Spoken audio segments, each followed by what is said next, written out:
Hello. Uh, how's it going? It's been a okay day, all things said. Ups and downs, as it were. We love working shitty retail.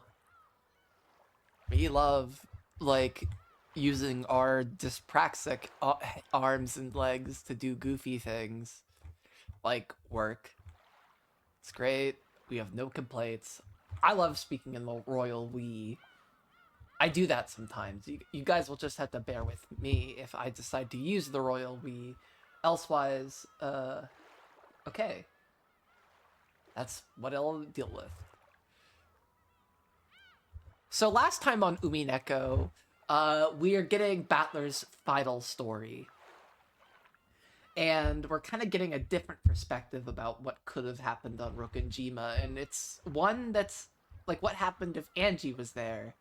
And like, wow, this one's actually like happy and not shit.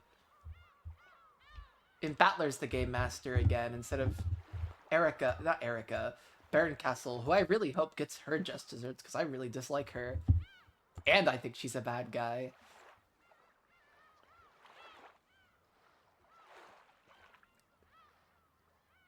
I'm so excited. I'm so in love with this game. It's so bad. I'm kind of worried though, because my time with Umineko is very limited. There's not much left, really. I doubt it. Being in the final stretches has made me really upset. Not really upset, but bittersweet, which is how I predict this game will end. Outside, the rain had started to pour down hard. However, inside the cousin room, it was loud and cheery.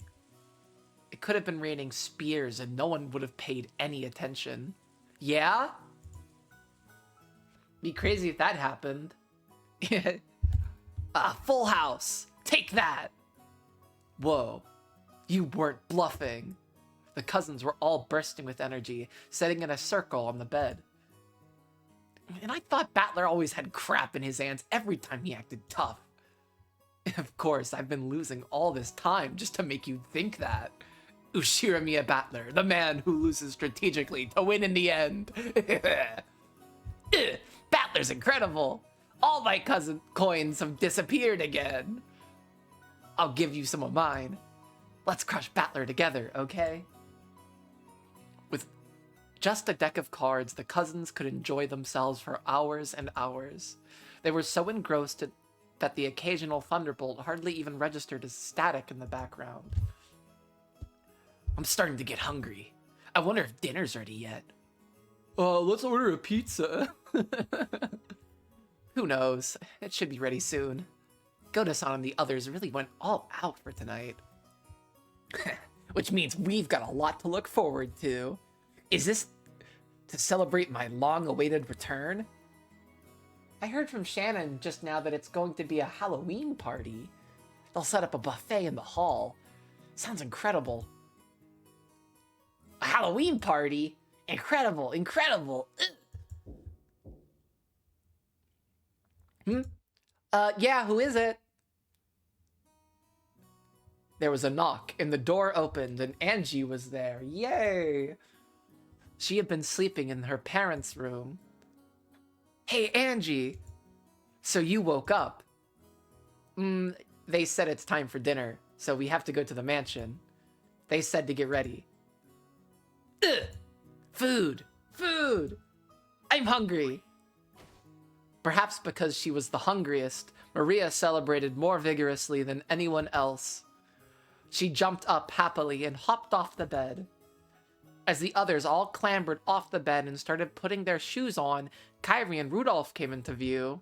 Oh god, I really have mixed feelings about you two after some recent occurrences. Rudolph voice. Rudolph voice. Hey, brats. That's way too deep. Time for food, so get ready. It looks like today will be extra special. I can't wait to see it. Ugh, I know! It's a Halloween party! A Halloween party? I know, and Angie doesn't. Mom, what's a Halloween party? Who knows? We'll have to go and see for ourselves. Everyone ready? It's about time to go. Is everyone here? Please follow me. Maria, over here. Your collar's crooked. Ugh, I don't want to fix my collar. I'm starving.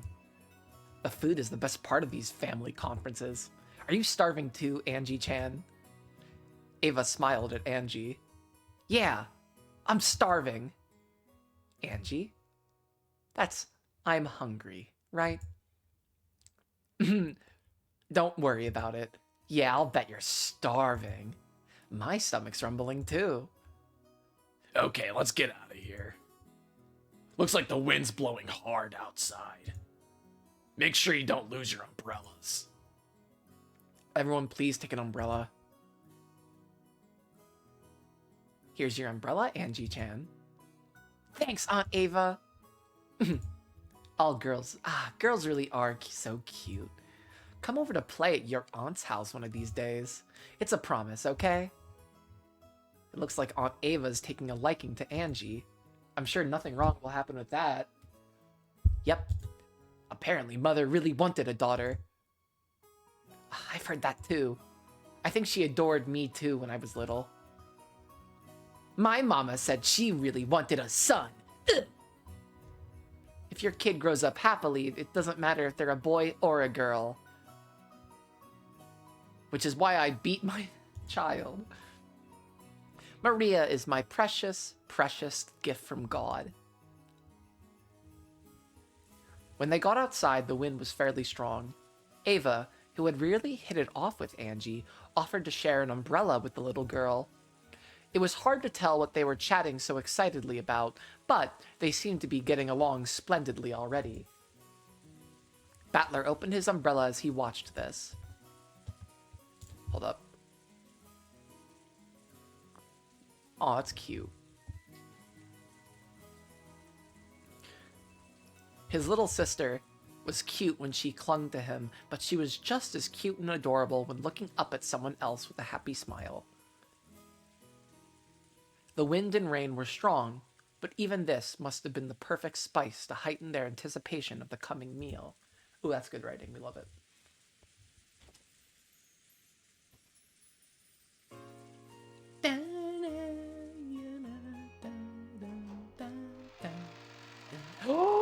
Oh my god, it's all Halloweened out! Let's fucking go! This is so cute!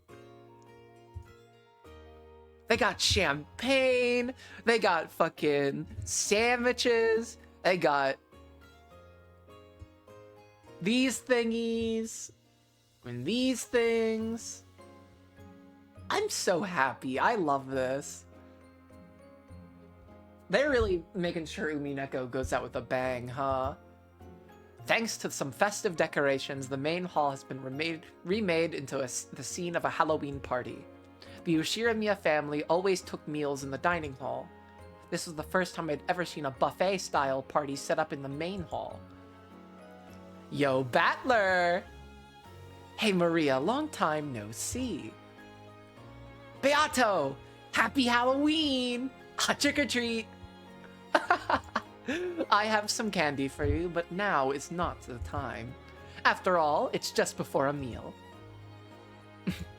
Thank you, Beatrice-san. I see you're looking as beautiful as ever. You too, Rosa. You certainly don't look old enough to be a mother. Have you been drinking? Your ears look pretty red there. Well, after you left, Kinzo said he'd bought this rare drink, so I couldn't help but sample a bit. And this is coming from a person who tells little kids not to eat candy before a meal. Pardon me. Beatrice-sama, the master is calling for you. I saw Kinzo beckoning from over by the portrait. Good grief. When it comes to ceremonies, that man is always so obsessed with form. It's probably about the ceremony for the Gold's return. This is a huge turning point for the Ushiramiya family. You'd better go and play along. It does make one feel a bit lonely, though. This won't change the fact that you're the Ushiramiya family alchemist. Perhaps. Then I'll be back shortly. See you later, okay? According to Genji, today's party has a bit of a theme to it. You'd better look forward to it. You make it sound like you did any of the work. You're another one who obsesses too much over details. Later. I'm so happy to see Beatrice and Battler happy. Oni-chan, is something going to happen today? Is it like a special day? It looked as though even Angie had picked up on that much. She seemed to be getting tense for no reason. This is a special day for the Ushiramiya family, but it doesn't have anything to do with you personally, so you should just relax. Okay. That's right. Hey, did you know? I just heard a huge secret from Aunt Ava. Even Maria One-chan doesn't know, but I'll tell you. Oh? So what's the secret? Okay.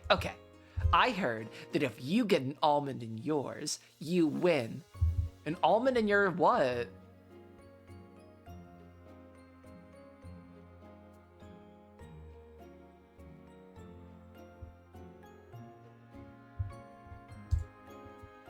Win? Is this like a lottery or something? Anyway, if you get an almond, you win. Angie puffed out her cheeks. Apparently she wanted to be praised for sharing this exciting secret. But just knowing that almonds win doesn't really explain much. Okay, got it. Thanks for letting me in on that major secret. You're mean, Oni-chan. And I even told you my secret. Angie, her cheeks still puffed out, headed back to where Aunt Ava was. They really are getting along well. Well, I guess I have no problem if it's her aunt. If it was some guy from her class, I don't care if they're in elementary school. It's not happening. No playing with the opposite sex without Oni-chan's approval. At that moment, Genji-san's voice rang out. The chatter gradually subsided and the rain outside once again became apparent. Ladies and gentlemen, I ask for your silence. Silence filled the room as Genji gets another voice. All the relatives seem vaguely aware that tonight's festivities consisted of more than a Halloween party. Battler already knew. This was a ceremony to mark the return of the gold from Kinzo to Beatrice, which had been borrowed for so many years. Now, that fact was being announced by Kinzo himself. He spoke of how this gold had not only restored the Ushiramiya family, but brought it to a level of wealth it had never before experienced. He spoke of how he would finally return this gold to Beatrice, the one who had saved the Ushiramiya family. Kinzo personally handed an ingot, decorated with a bright red ribbon, to Beatrice. This is the debt we owe to 3 generations of Beatrice, the Golden Witch. The Ushiramiya family will never forget it. Sheesh. If you've got nowhere to put it, I'll happily take it off your hands. Beatrice-sama? It was hard to imagine Beato, of all people, getting admonished by Genji. I couldn't help but laugh. I am Beatrice, the Ushiramiya family alchemist. Tonight, I acknowledge the end of the loan contract for the 10 tons of gold. Now, several decades following my grandmother's generation, the time has come for the eagle that lost one wing to fly once more. I will watch over that eagle and pray for its prosperity in all generations to come. Yay! Applause filled the hall. Though she'd managed to make such a dignified speech for once, as soon as it was over, she stuck her tongue out and leered at us. Bleh. I guess that's about the limit of how long Beato can stay serious. By passing her name through the generations, Beatrice, the Golden Witch, may live for thousands of years. Therefore, even her descendants shall be a Beatrice, and shall all be alchemists to his family. The descendants of the Ushiramiya family will praise Beatrice for her generous gratitude forevermore, and this trust will be passed on through the generations. This family will always be indebted to Beatrice, and she will always be our family, tied by a noble bond. Let those who acknowledge this show their recognition with their applause. Yay! Yay! Yay! After Genji's words, the relatives all looked at each other, then started applauding once more, at once. Thank you, ladies and gentlemen. Beatrice, you are a member of the Ushiramiya family, and that is a bond more sacred than one of blood. Of course, lending money is more important than being a blood relation, and I am, given the fact that you did. I am both your daughter and your granddaughter, Mr. Kinzo Ushiramiya, and you really should actually feel intense guilt for all of this. Beatrice-sama?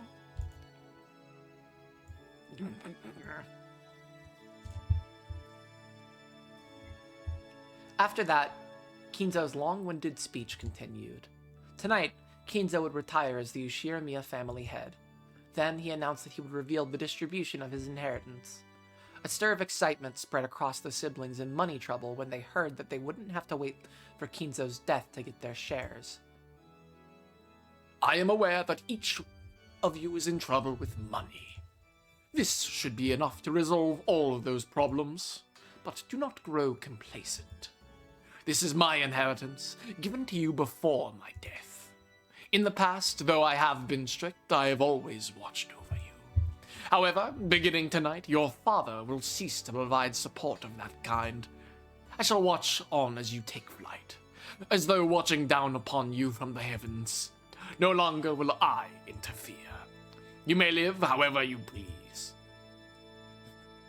Dad. Father, we understand. We will certainly take flight on our own. Here and now, all of us siblings swear to work together to make the Ushiramiya family even more prosperous. Doubt. That's right. If we stick together, nothing can stand in our way. Hideyoshi laughed, but Genji admonished him. However, he could understand why they were so happy. Why is Genji admonishing Hideyoshi for saying... Okay.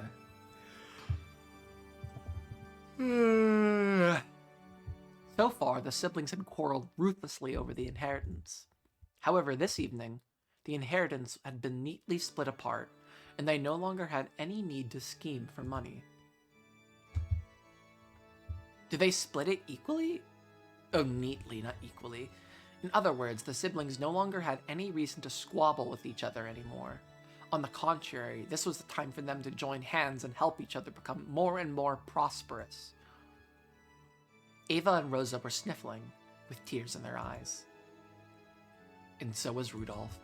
Perhaps now, despite their ages, they had finally left the nest for real. I feel like growing up is a major theme of Umineko. Tonight, the eagles of the Ushiramiya family would leave Rokonjima. The nest weaved from the witch's magic and go their separate ways. With their own power and determination, it made Kinzo think, if only I had done this from the start. If he had settled the inheritance problem himself, there would have been no need for his children to quarrel at all. Instead, he acted in a sullen manner and left the problem to them, which had resulted in their strained relationships. Yes, it was all his responsibility, and now the intertwining bonds had been released. It was as though an invisible rope had been wrapped around Kinzo's body. That rope was now gone, and he felt a sense of release he hadn't experienced in years.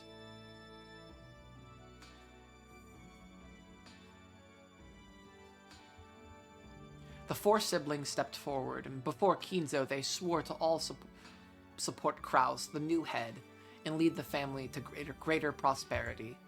Their faces sparkled with unexpected youthfulness. It was only natural. After all, none of the four had made such a natural feeling promise since the time they were kids. As the vibrancy of their youth returned to them, the siblings made a promise once again. When Kraus finished his announcement, a friendly applause filled the hall. The cousins, and the servants too, joined in on the applause that continued on and on. Angie watched this, dumbfounded. The four siblings were supposed to have quarreled with each other constantly since they were kids, and they were supposed to have pointlessly locked swords with Kinzo's inheritance as their goal, their worries over money spurring them on. Thanks to this ceremony, even the word of truth, even the world of truth, the world I acknowledge, has been rewritten. Were they actually friendly towards each other, or did they quarrel all the time like I believe? It doesn't matter. Either way, right here, right now, all of those problems have been resolved. I mustn't believe. This is just Oni-chan's farce. Even though I knew the fact, when I watched Dad and the others hugging each other with teary smiles on their faces, I couldn't help but feel something warm welling up in my eyes. I won't believe this is all Oni-chan's farce. What will you have to see? What will you have to hear before you'll let yourself believe? Red, if you say it with the red truth, is everything that can't be said in red a lie? I won't believe. This is just... Angie looked at the floor and fell silent. As the game master, Battler was able to use the red truth. However, that rule only exists on a witch's game board. In the world of humans, red truth doesn't exist. People see things, hear things, and when they believe that something is worth believing, they accept it as a red truth. Unless Angie accepts it, no kind of truth can become truth. Battler wanted her to realize this. There was no point in using the red truth, a rule of this game, to force the truth on her. Angie would have to use her own power, her own heart, to accept the truth as truth. The decision was Angie's. No one could force her to decide either way. Okay. So there was nothing wrong with Angie declaring this scene to be a farce. But if so, then what about the hot tears dripping down Angie's face? Angie would have to think that through herself, without anyone telling her. After one sniffle and a rub of her eyes, Angie let the 6-year-old version of herself take control of her peace.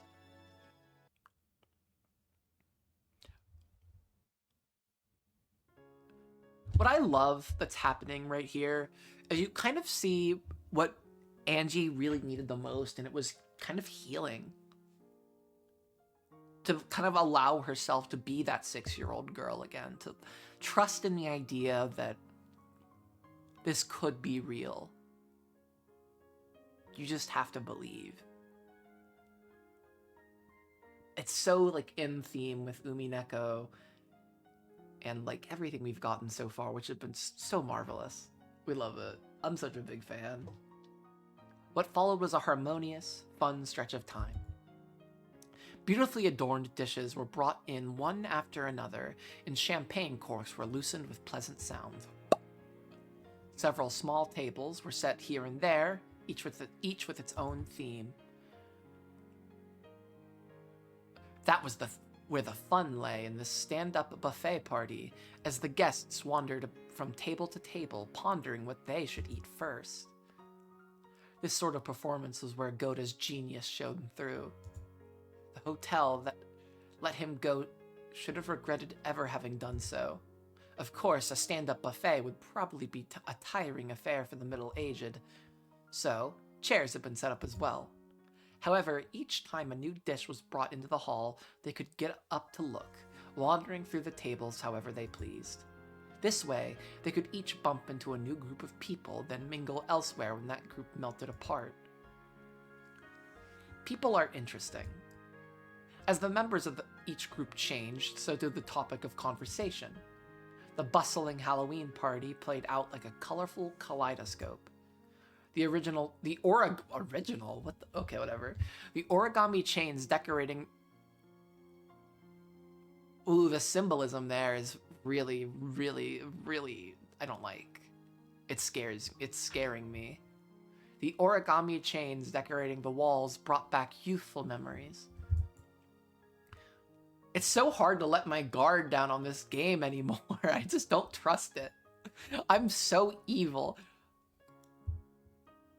Those would help anyone enjoy themselves like they were kids again. Even to Angie, it was like a dream. Yeah, you don't say? She chatted happily with her cousins. She also chatted with her aunts and uncles. Beato showed her several tricks that she called magic.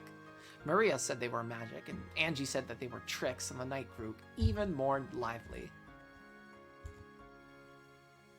The two young girls were so fired up that the adults decided to show some tricks they knew, shocking both of the kids utterly. Eventually, they started showing tricks to the others, asking if they'd ever seen this one or that one before, and it became a party of magic, just perfect for Halloween. In addition to magic tricks, several quizzes, riddles, and games popped up, reminding everyone of their childhood days. Even the servants who were serving food got dragged into the groups, and the whole hall was filled with chatter. To Angie, young as she was, every single magic trick, quiz, and riddle was an entirely new experience. They stimulated her intellectual curiosity, and she couldn't contain her excitement.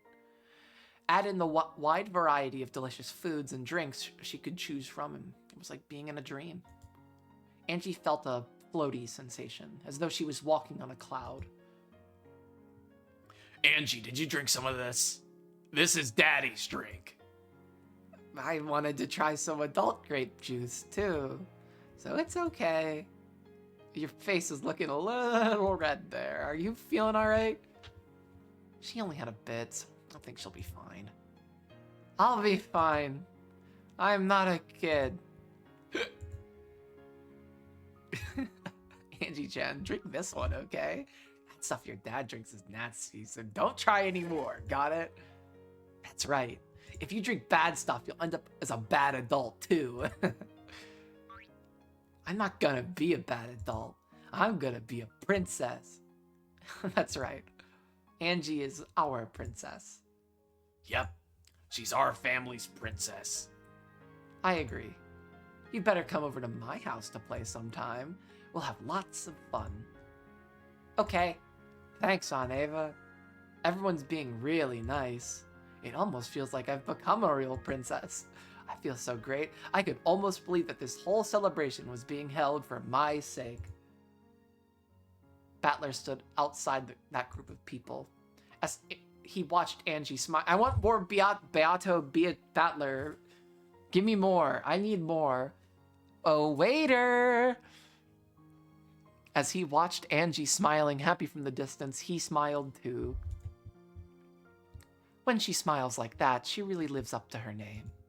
It's so sad. I agree. It really is a smile fit for an angel. I hope that smile comes from the real Angie and not just the piece. Even if it doesn't, she's watching this, and she can think it through herself. This game between you and Angie really is overflowing with affection. So much that it's irritatingly slow for me. What's wrong with that? There's no one to get in her way. No obstacles or tactics or anything else to worry about. That's right. This game is no longer a battle. Now that you mention it, this is cleaning up. Cleaning up after our game. I'll never be able to make up for the sin I did to her. Through my careless actions. We have to take responsibility for our game. We'll make up for our sins together. That's why we're showing Angie this final game. Do you think that Angie will be able to use that key right away? Of course, I've thought about forcibly dragging her in the direction we think is right. Such an attempt would probably have been meaningless. When you're forced to make a decision, it's hard to accept that it was truly the correct one, no matter how much time passes.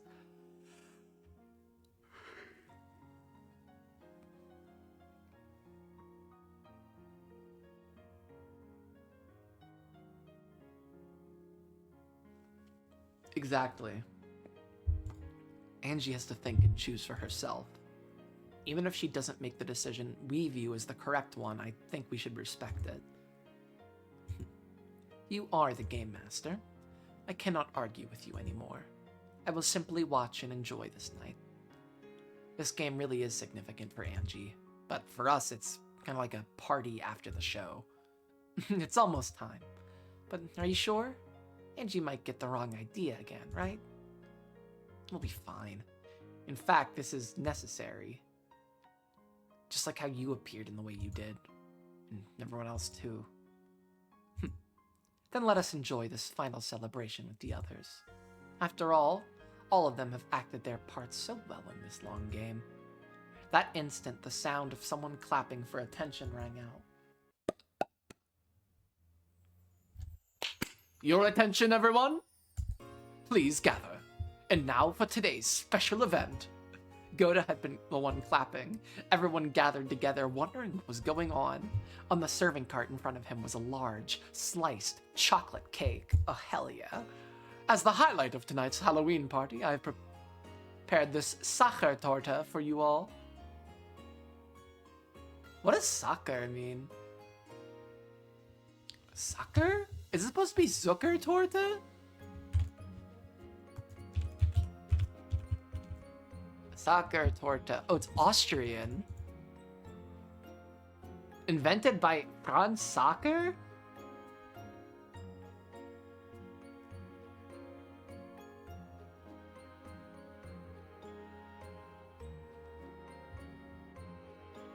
Damn, they made this shit for Metternich.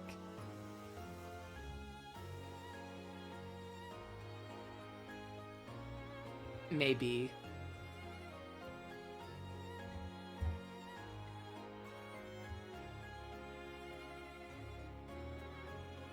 In Japan, McDonald's offered the cake for 360 yen from 2015 till 2021.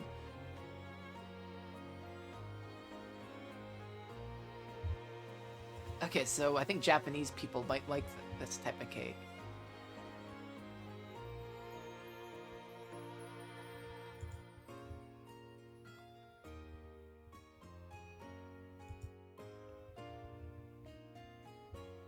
As you can see, it is made specially for the Ushirimiya family, and bears the crest of the one-winged eagle in chocolate. The stupendous cake drew a gasp of admiration from all present. What a splendid cake. No, Nanjo, your dumpy is the most splendid cake of them all. His big fucking butthead. It's not even 9 yet. We're eating good tonight, gang. Oh no, it's not just the cake. Ugh. Tonight's cake has a little secret. There's a shitload of weed in it, but we're not gonna let anyone know. Master, I ask that you explain that secret to everyone. Very well. This is a bit of a game. Each one chocolate cake has 1,000 milligrams of THC in it. And whoever starts acting goofy loses. This is a bit of a game. One slice of this cake will be used to select the winner. It's got an almond in it. Angie shouted happily. God damn it, Angie, ruining the cake. But you're gonna win, Angie, I know it. Kinza looked at her and nodded. In just one slice of this cake, there is a single almond. The one who chooses that piece shall become tonight's king. Woo! It's been a long time since I played the king game. I'm guessing the subject matter was a bit different when you played it. So what happens to the person who becomes the king?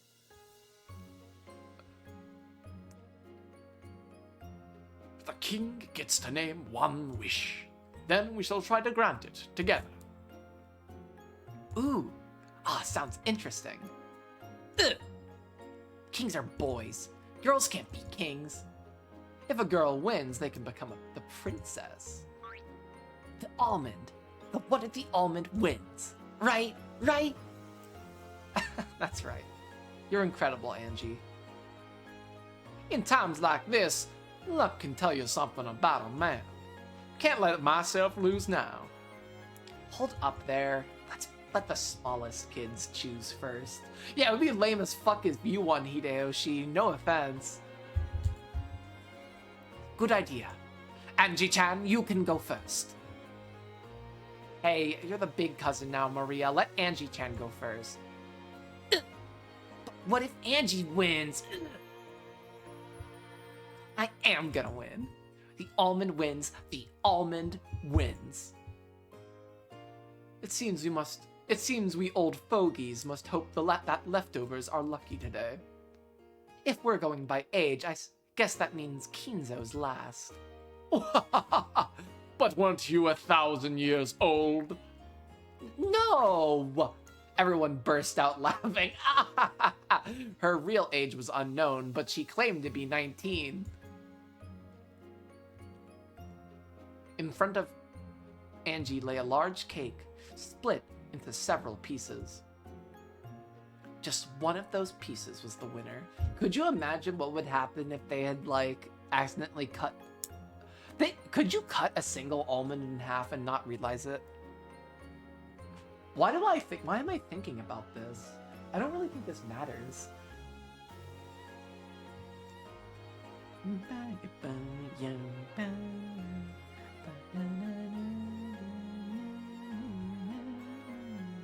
God, I just really missed having fun, wholesome times in Umineko. More than anything else, I just needed some happy shit in this game again. Even though I'm like constantly ping-ponging back and forth as to whether or not this ending's gonna really bum me out.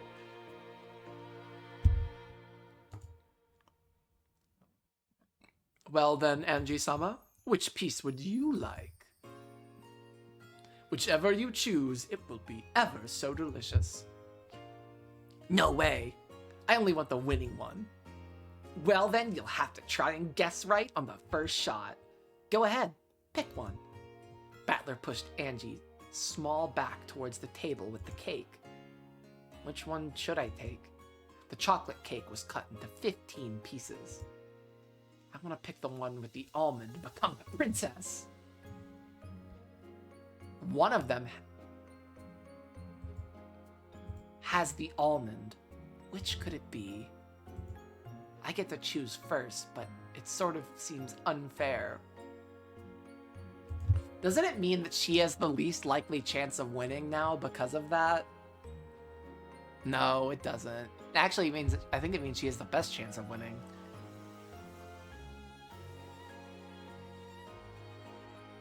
Is there like a way I can like see an almond-shaped thing in this?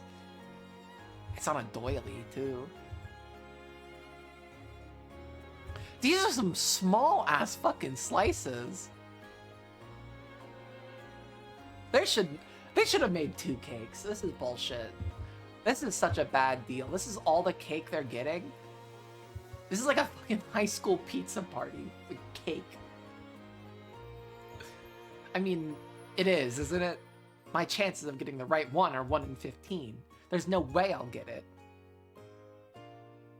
And then when Maria One-chan goes after me, she has a 1 in 14 chance of picking the winner. The next person, a 1 in 13, then a 1 in 12, and then the last person will win for sure?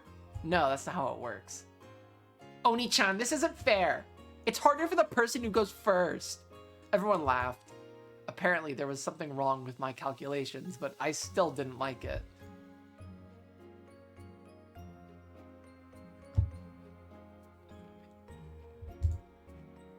Then let us start by this contest of luck with Angie-sama. Please feel free to make your selection.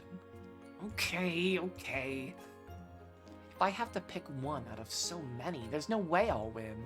But for some reason, tonight, it feels like I might actually win after all.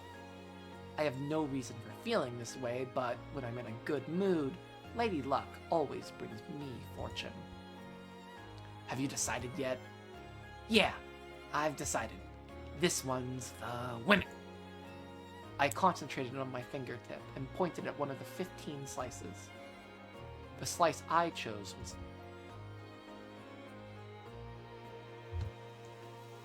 What?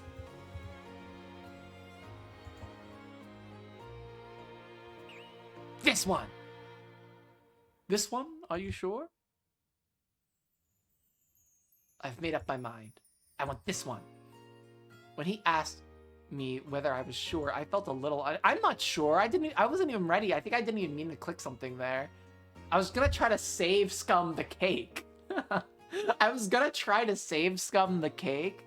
So instead of left clicking, I right clicked, but I think it just chose the first selected one. I was gonna fucking save and load until I picked the right fucking piece. But they're probably all correct. It was one of the few bits of philosophy. This young girl had learned from her few life experiences. Goda took the chosen slice, put it on a plate with a fork, and handed it to Angie. I go next. What should I take? It was Maria's turn next. She was excited, determined to be the winner. I walked away from that group, all by myself. I was struck by a temptation to quickly cut the cake open and check for an almond inside. However, I stopped myself. What if you accidentally eat the almond? If I check my piece first, my chance of winning is 1 in 15. However, if I wait for some other people to check their slices, then when I see that they've lost, my chances will go up, if only slightly. In other words, instead of searching for the almond right away, my chances will go up if I wait for some other people to lose. That's not really how it works, actually.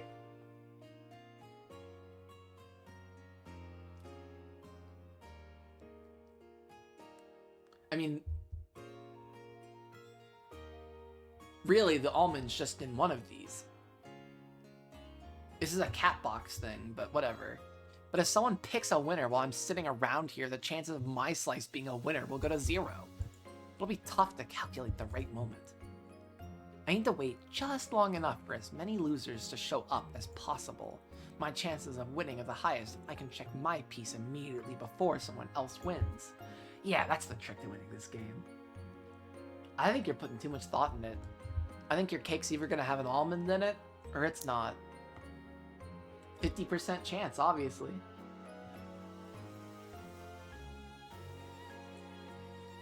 So basically, your chances of winning aren't 1 in 15. It's actually 50-50, clearly, Angie.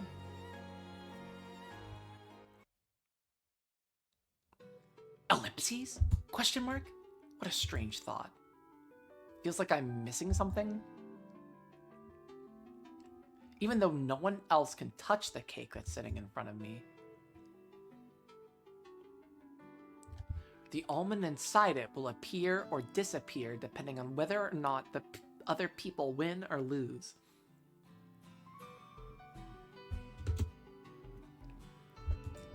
I was in such a good mood that I felt dizzy and I couldn't figure out what was wrong with my theory. But I did realize that something was strange. There is always just one truth inside a cat box. No matter what happens outside the box, it shouldn't be able to shake the truth inside. And yet, I'm being shaken about even by events outside the cat box, trying to use those to change the way I observe the box's contents. I don't even know what I'm saying. Another me inside me is trying to say that, but it's too hard for me to understand. I feel like I'm drifting. I got so cheery and excited that even though I'm not sleepy, my mind feels hazy. Maybe it's because I drank Dad's adult drink.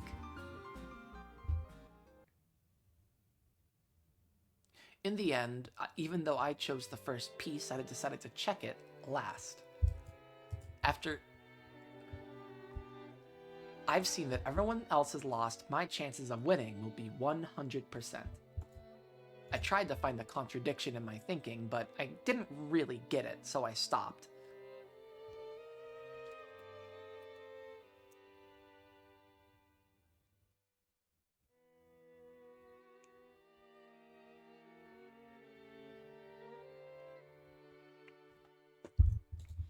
It's much better to have a 100% chance than a 1 in 15 one, so I decided to bet on that. Also, 15 slices of cake for 19 people.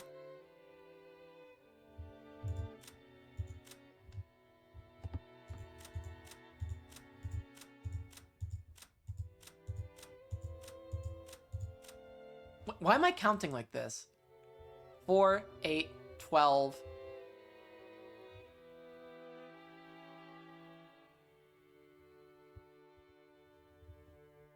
16, 20, minus 2, 3, 4, 5.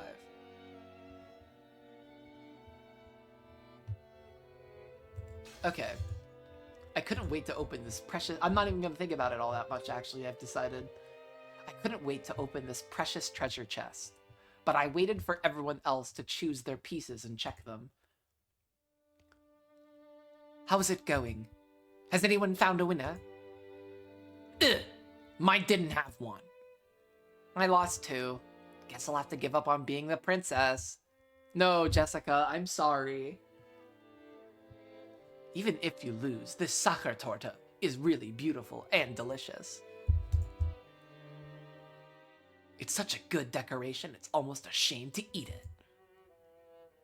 How about you? Got the almond? No, not me either. What about you, Hideyoshi Nissan? Mine's a loser too. Looks like I've used up all my luck with my company and my wife. Shut the fuck up, Hideyoshi. I think out of all the, like, Ushiramiya's, like, spouses, I think he's, like, the least explored as a character.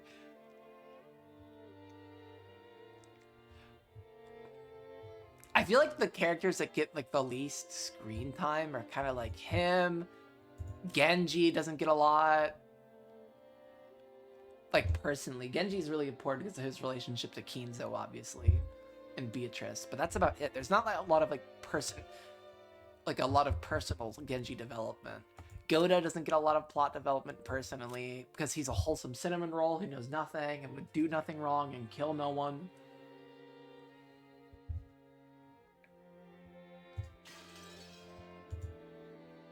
What exactly do you mean by that?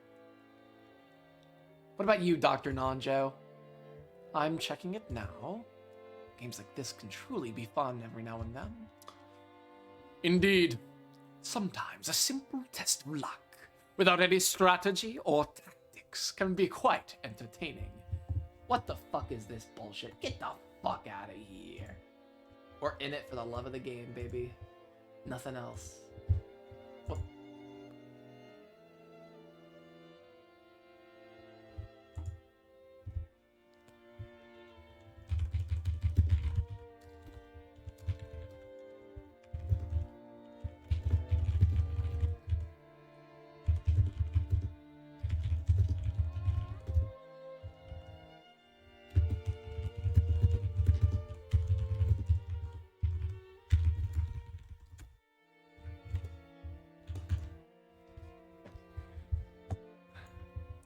What about you, Beato? Where's the liar who said leftovers would be lucky? What about you, Angie? Where's the almond in yours? I'm checking now. Oh, you still haven't touched yours? I had been following my own personal probability theory, but I didn't think I could explain it well to Oni-chan, so I didn't mention it to him. I wonder if there's an almond in here. If I win, I'll be tonight's princess. I'll be happy if I win, but even if I don't, it'll still be a really fun night, so that's okay. I got put on hold when this cake game started, but before that, and everyone was having a lot of fun trading tricks, quizzes, and riddles. This game is fun too, but I want to play like that again soon.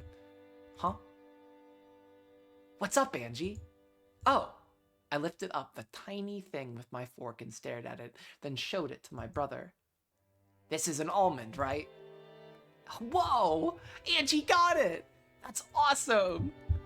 At the same time, a stir rose up in the other corner of the room. I've got one. I won. So Ava won. My. Congratulations, Ava-sama. That's wrong. I won. Mine has the almond. I held the almond high and shouted across the room. The crowd around Ava split, and everyone stared at me, surprised. There's 2 almonds!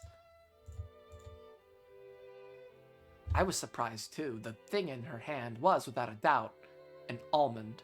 What if Ava... This is me using the blue truth. I'm gonna use the blue truth to argue that Ava actually snuck the almond in so she could be a winner because she's a huge fucking douchebag. What the heck? What's going on here? 2 almonds? Goda? There seems to be 2 almonds, so are they both winners? But that shouldn't have... Does this mean that one of the 2 winners made a mistake? Angie-sama is clearly an almond. How about your end, Canon-kun? Ava-sama's is clearly an almond.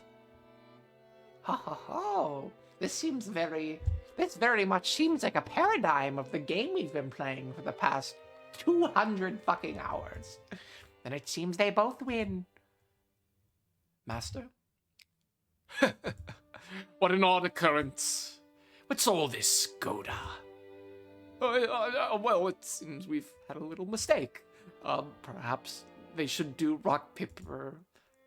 Come on, don't be stingy. It just means that 2 almonds have appeared to signify the queen and the princess. Precisely. Oh, I love that. Let's have them both be winners. Well, but... Goda was hesitant. Actually, he had prepared a single special dessert for the king. It had been decorated in a way that made it hard to split for 2 people, so it wasn't convenient for there to be 2 kings. When Ava heard Goda mumbling something to this effect, she shrugged and laughed. In that case, let's have Angie-chan be the princess. The princess? I'm the princess? I'll be your attendant. That works, right?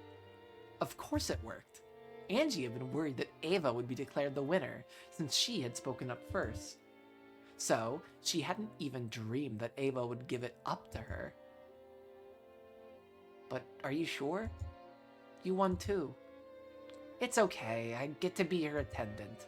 Come, princess. What wish do you want granted? Let's hear it. I've already chosen my wish. Oh? And what is it? Won't you tell your aunt? I want this fun time to keep on going. Forever. The young me spoke for the desire in my heart. What we were doing before this was fun, so I'd like to keep doing it. I get the feeling that the nuance has changed. Still, that was unmistakably my wish. What were we doing before this? Oh, you mean those tricks and quizzes? Yeah. Then let's do this. Listen up, everyone. This is an order from your princess. Remember how much fun we were having earlier? Let's all entertain Angie-chan with tricks and quizzes. Hold up there. I've already used up all my magic tricks. Then let's do quizzes and riddles. So we just need to entertain Angie-chan with quizzes. We can all present quizzes for our princess to enjoy. I see. Understood. Yes, how intriguing. Then, Angie, let us do it in this way. Everyone will give you a quiz or a riddle, and you can try to solve them. Each time you succeed, I will give you a medal. A medal? He probably means some sort of commemorative medallion. If you get a lot of puzzles right, you'll get a lot of medals. Ho ho ho, this seems like a good place to save. I'm worried that I'll mess up the riddles and I want to save some of the riddles. I'm worried I have to keep picking things. Just gathering medals is a tad boring, don't you think? Yes. Depending on the number of medals you collect, I shall give you a fantastic present. Well, do you feel suddenly fired up? It sounds amazing. So there's even a prize? Isn't that great, Angie? Yeah! Everyone gathered around me, smiling as they thought about what sort of puzzles they go. They're all thinking about me so that they can play with me. Just the feeling of having that all to myself almost made me explode with joy at becoming the princess. Umineko no naku koro ni chiru, Nocturne of Truth and Illusions.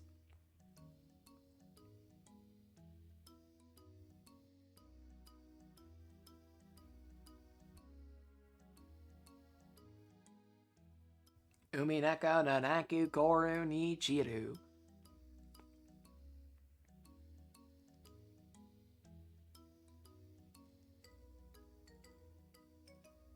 I really considered making some having some late night coffee, but I'm gonna pass because I have to do shit tomorrow, even though I don't work.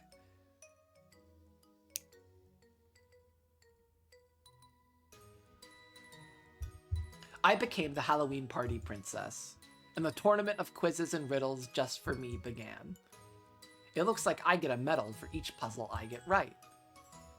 If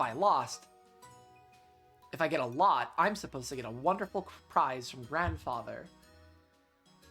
Okay, here I go. Who should I start with? I don't think it matters. Start with whomever you like. I'd better think of a killer puzzle while I have the chance. Maria, didn't you have a quiz book in your bag? I do. I'm gonna give Angie a nasty one. Maria One-chan laughed with an evil smile. Looks like everyone's going to try and bully me. I'm sure they'll think up some really hard questions. Don't worry, I'll lend a hand.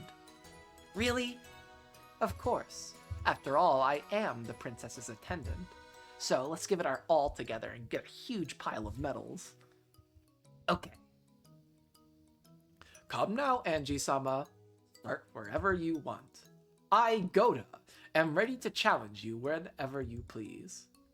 Whoa, not so fast. The honor of the first audience with the princess belongs to me. Angie, begin with my challenge. Okay. I suddenly got tense and my stomach began to feel tight.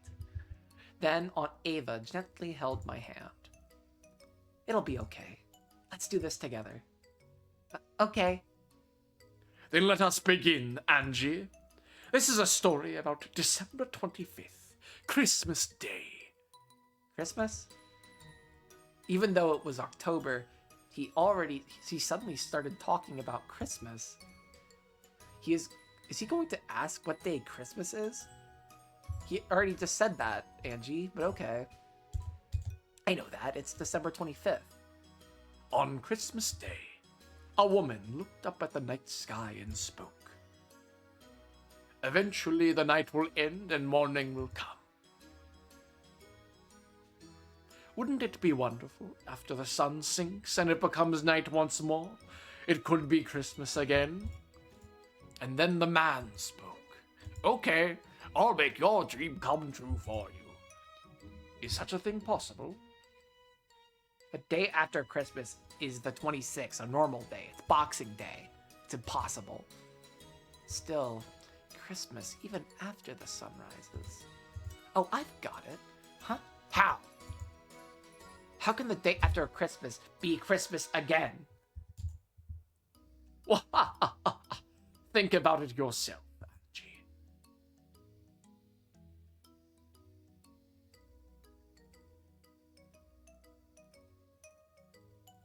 What? What is this? Okay.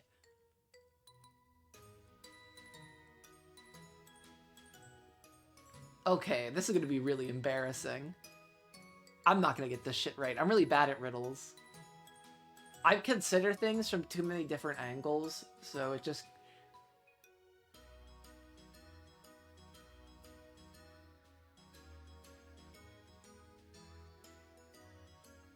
On Christmas Day, a woman looked up at the night sky and spoke.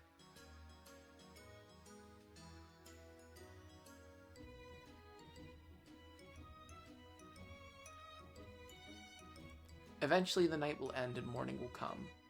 Wouldn't it be wonderful if, after the sun rises and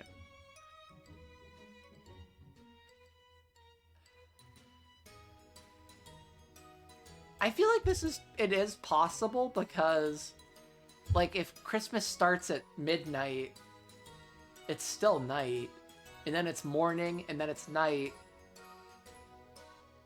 Yeah, this is possible. Yeah. Oh, I see. It is possible. Yeah, that's right. After all, there are 2 nights in every day. Yeah, I got it right! Woo! I'm gonna start save scumming like fucking crazy, by the way. I'm gonna start overwriting as many saves as possible with, like...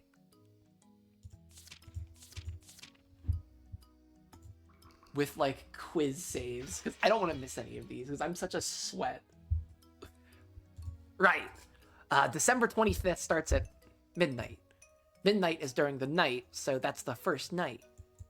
Then morning comes, and when night falls again, it's the same day until midnight. Exactly. And both of those nights are on Christmas Day. Am I awesome? Am I awesome? With a delighted smile, Aunt Ava patted my head vigorously. Wah-ha-ha-ha! Well done, Angie. I had tried to make it a hard question, but you solved it like it was nothing. Congratulations, Angie-sama. Here is a medal for getting the first question right. Genji-san held out a gold-colored medal. Grandfather smiled at me, urging me to take it. Did I take my meds? I did. Let me put that down on my thingy, so I don't forget that I took my meds. Without love, it cannot be seen. Pier, you took your meds. Say it with the red truth. Oh no, my finch. Can you guess why trains are really important in India that connect with the country, which led to economic growth? Yay, I love my Finch app. That's very cool and fun. Took my vitamin. I have one for streaming. And meds. And probably other things I need to do. Like, I ate dinner.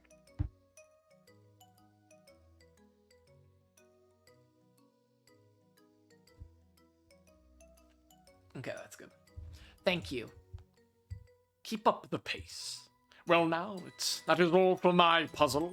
Head over there and ask whomever you choose for the quiz. It was a heavy gold-colored medal. If I get a lot of these right, my pocket might burst. I'm gonna get so many that I can brag about it to everyone. After bowing to Grandfather, I hurried off with Aunt Ava to where everyone else was gathered. What is this?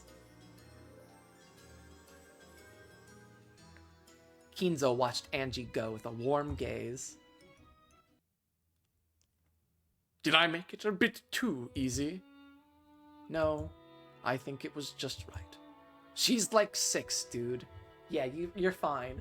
Genji, have I managed to act a part of a good grandpa? Of course. Angie is young, and she frequently grows sick and is unable to come to Rokkanjima. She probably won't remember me well. Young children have their own kind of cruelty. They think of kindness as something they'll naturally receive. And because they think of kindness as only natural, they forget about it quickly. It is no different from the gratitude to one's parents. It will probably take Angie's Angie-sama many years before she understands. Do you think she will eventually remember that I was a fun grandpa, the foxiest grandpa she's ever had? Yes, I am certain of it. Kinzo's expression grew slightly darker. Eventually, even Angie will get older, and she will probably hear how the public at large regards Ushiramiya Kinzo. The Ushiramiya Kinzo known by the public is completely different from the Kinzo who plays with his grandchildren. When she learns, will Angie remember the face of Kinzo the tyrant, known of by the world, or that gently smiling face? I don't know, I still really have a tough time finding empathy for Kinzo when what he did was so terrible.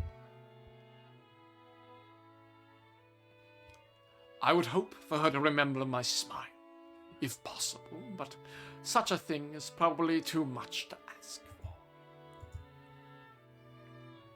There's no way around it. That's what children are. Oh, it's you. Children just eat up kindness, and it never remains in their memories. By the time 12 years have passed, she will surely learn what a bizarre, eccentric Ushiramiya Kinzo was. Your smile is fated to be painted over by that and forgotten. Most probably. No matter how much I spoil her, my love will not be rewarded. However, just as it takes a long time to remember what you owe your parents, Angie will surely remember someday. She will remember the smiles you showed her. Let her forget. One smile from her is the greatest parting gift I could ever take with me when my time comes. This is the essence of unrewarded love. I guess grandfathers are always unrewarded. Oh, but I have been rewarded. With Angie's smile, just now to look back upon, I could happily pass on in my sleep tonight. Well, With a lonely laugh, Kinzo spun around, setting his cape fluttering. This is all the love he could offer Angie as a grandfather. Part of him wanted to be remembered, but he knew he mustn't wish for that. That was, how unrewarded love worked. After looking at Kinzo's back, Beato stared at Angie's back again. You know, it's one of those things where it's like, all of my great-grandparents died before I was, 7? I think there were 3 by the time I was born. And they had all died by the time I was 7. And you never really get to know your great-grandparents, and you almost wonder, what they were like. How they shaped your grandparents, how they shaped your parents, and I don't know, I think it's interesting. Angie, even so, please remember it someday. Remember the smile that Kinzo once showed you. You're casting magic spells, Beatrice. Okay, whose quiz should I take next? I'm gonna challenge more and more people, get more and more medals for getting them right, and get a wonderful present to show everyone. Uncle Kraus and Aunt Natsui are over there. They're looking this way and smiling. I'm sure they thought up some interesting puzzles. There's Uncle Hideyoshi beckoning for me to come over. He's a fun uncle, so I'm sure he's thought up a fun question. Mom and Dad are across from him. They're waving at me, telling me to have lots of fun. Aww. Dad probably knows a lot of really hard questions. He might be tough. Over there is Aunt Rosa and Maria One-chan. Looks like they're reading a quiz book together, searching for a problem. Every now and then, Maria One-chan glances over at me, saying, "Kihihihi." She can be mean sometimes, so I'm sure her puzzle won't be a nice one. Oh, this is so sweet and fun. Beyond them are Battler Oni-chan, George Oni-chan, and Jessica One-chan. Battler Oni-chan is usually nice, but he sometimes says really mean things. And I think he likes seeing me get confused. I get the feeling that he'll give me a really tough problem. Is there anyone who looks like they won't be mean? If I can, I'd like to start with some easy puzzles to warm me up. All the way over there are Genji-san and Dr. Nanjo. I don't think those two will be mean to me. And then there's Shannon and Cannon. Shannon knows a lot about quizzes and fairy tales. I'm sure she'll give me something unique. Then we have Goda-san and Kumasawa-san who are serving tea. Kumasawa-san might be tough. I kind of think she'll give me a really confusing problem. It looks like everyone might be pretty tough. Angie-chan, I've got a good one for you. Over here. Uncle Hideyoshi is calling for me. What should I do? Should I go? Do you want to try Uncle Hideyoshi? Yeah. The order doesn't matter. After all, I'm gonna challenge everyone. I rolled up my sleeves and headed towards Uncle Hideyoshi. I'm save scumming the fuck out of this, gang. I hope nobody cares. I have no fucking soul. I want to save scum this shit so bad. Here you are. Mine's a tricky one, okay? I wonder what sort of question you'll give her. Don't make it too hard, okay? It's okay if it's hard. I'll solve it. Ooh, I'm looking pretty confident over here there. Okay, here it comes. After clearing his throat, Uncle Hideyoshi started telling his question. Mine's a riddle. Listen closely now. You know the story of Momotaro, right? I don't. The boy who floated down a river in a peach? That's right. But you know, one day an apple floated down that river. An apple? Yep. And the next day a butternut squash floated down it. I hate butternut squash.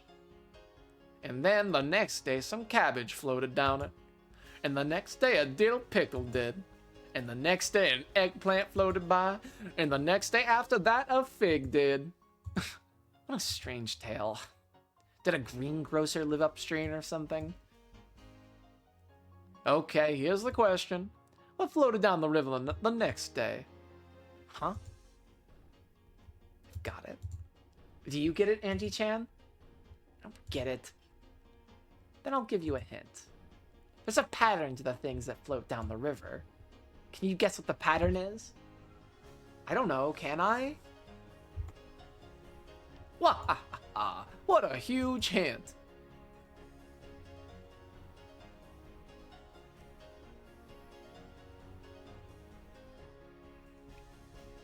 Okay.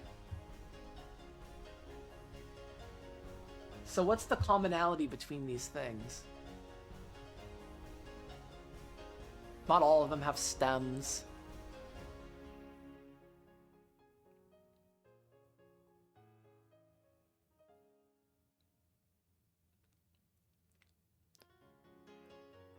Some are fruits, some are vegetables.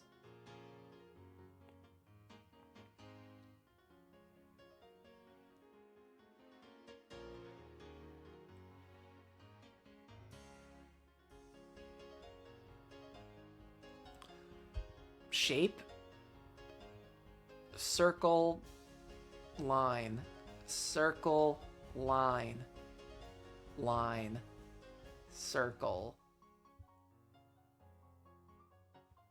I don't know. What the fuck? This is difficult. What is this? A fig, eggplant, dill pickle.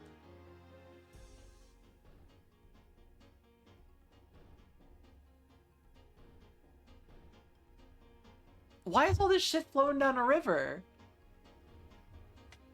Why is there a pattern? Who's to say there's anything that floated down the river? This is why I hate riddles. Say it in the red truth. Something does flow down the river. And it's one of these three options.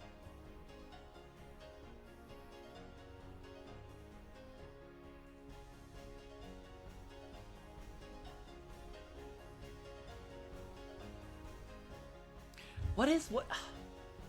I'm gonna be so freaking destroyed by these freaking riddles. I think it's...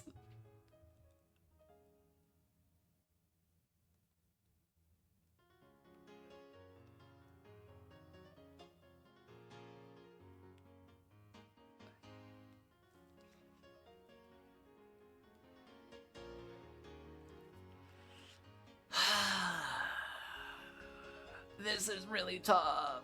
What the fuck? Do I just look it up? What if it's...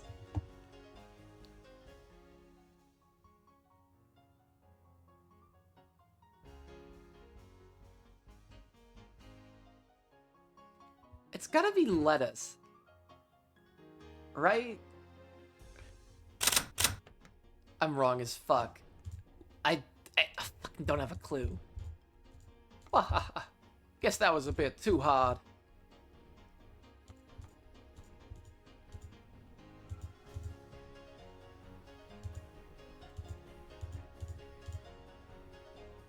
Fuck!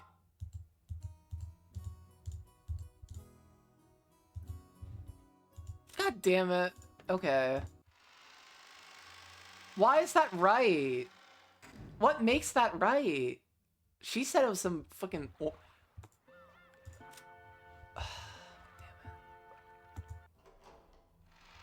I love cheating. I'm addicted to cheating.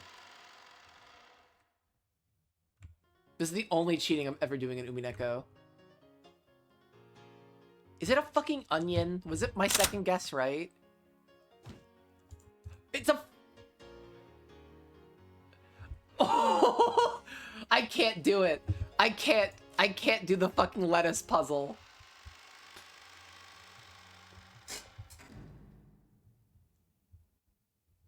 I give up. I got the first one with the Christmas. I got that one.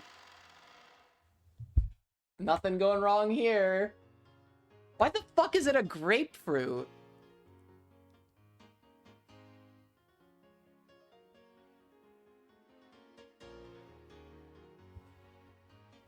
Okay.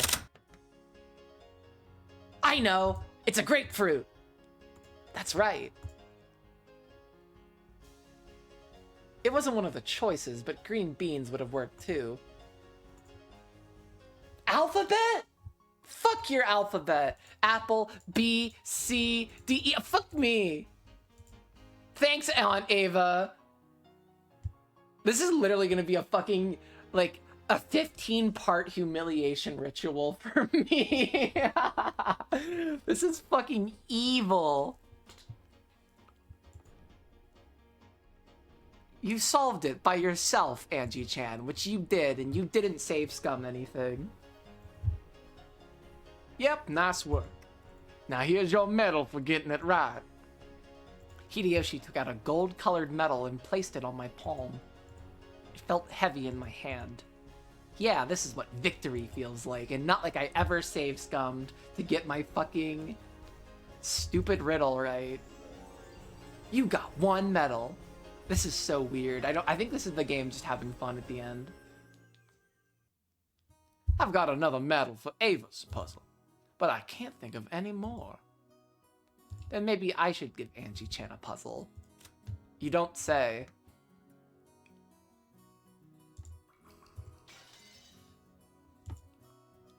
Huh? You will? Sure. How about a quiz from the princess from her attendant? I thought of a fun one, so please have a go at it. Why do I read her in Beatrice's voice? Okay. Aunt Ava smiled brightly. I wanted to get as many medals as possible, so of course, I want as many chances as I can get. Okay, I'll have a go at it. That's the spirit. Okay, here it comes. We've talked about how I love to travel, haven't we? Yeah. You said you like traveling overseas a lot. That's right. So this will be a puzzle about traveling. There was a traveler in a certain place. A traveler? First, the traveler walked 5 kilometers north. So, should I write this down on a piece of paper? Don't worry. The puzzle isn't that hard, so listening to it will be enough. 5 kilometers to the north. Then he walked 5 kilometers to the east. And then he walked 5 kilometers to the south.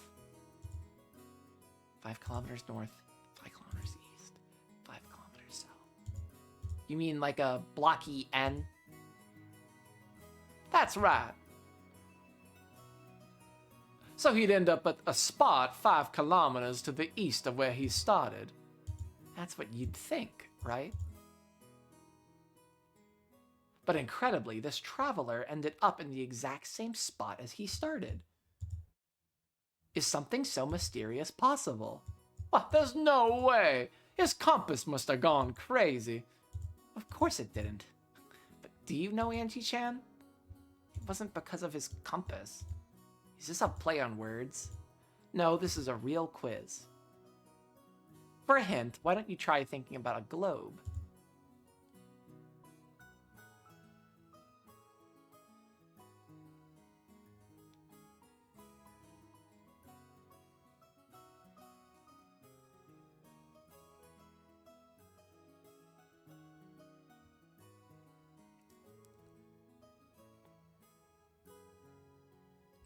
But they were at the North Pole! Right?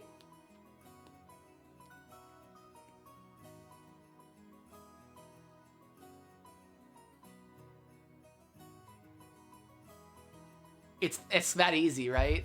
It's the North Pole. Come on, give it to me, game. I got it! It's a really cold place. Yeah, it must be, like, incredibly cold there. Perfect. Angie-chan, you must really be a genius to get something like that at your age. If you start at the South Pole, then after you go north, going east just draws a circle around the South Pole. So anytime you head south again, that just takes you right back to the South Pole. I don't know, whatever the fuck you just said, Hideyoshi, I really didn't get it. I tried to make it an extra hard puzzle, but Angie-chan was just too good. Congrats. Here's another medal for you. I got a heavy gold-colored medal. Alright, I did it. Aunt Ava and I held up our fists in celebration. Okay, that's all for our puzzles. Go ask one of the others to give you one. Okay, thank you, Uncle Hideyoshi. Your aunt's really clever. With the two of you together, you'll be getting medals right and left. Yep, that's right. Yeah, let's do our best together, Aunt Ava. Oy, gross. I dashed away. Who will I ask next? Uncle Hideyoshi waved goodbye, smiling. You got one medal.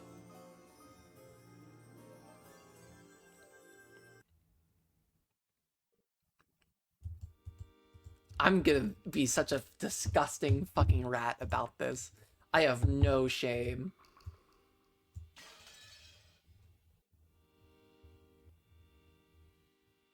Hideyoshi and Ava watched as Angie ran off happily, looking for the next quiz. Even that kid can wear such a cute smile. I will be the one who takes that away from her. Ava. Ava hung her head. A single tear sparkled in her eye. Her reaction was only natural, considering how she felt. But I wasn't able to see past it and accept her feelings. It can't be helped. You're as human as anyone else. Humans tend to be more fragile than you'd think. Even so, it was my fault. After all, I already had the experience of bringing up a child, right? I should have become her mother. And yet I let sadness overwhelm me, and I didn't do it at all. It can't be helped, I tell you. Don't think you were the only one at fault. You shouldn't blame yourself so much. Those Sumaderas weren't exactly the best. By now, Ava was unable to hold back her sobs. Large tears dripped down her cheeks, and she stared at the ground and shook. What a sin I've committed. My sadness was no greater than hers, and yet I decided I was suffering the most, so I didn't accept her feelings. I'm a failure of a mother. I wasn't able to become a mother for her. That's wrong. You did your best for her, Ava-ne-san. Kairi-san. Kairi and Rudolph are standing behind Ava now. I know the lengths you went to keep the truth from Angie.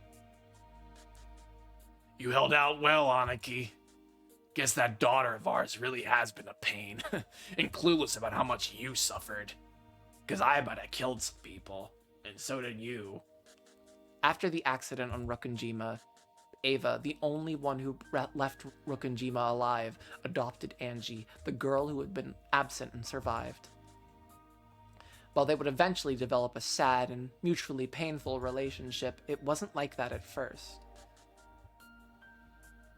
Ava tried to show affection for Angie, her last remaining blood relative.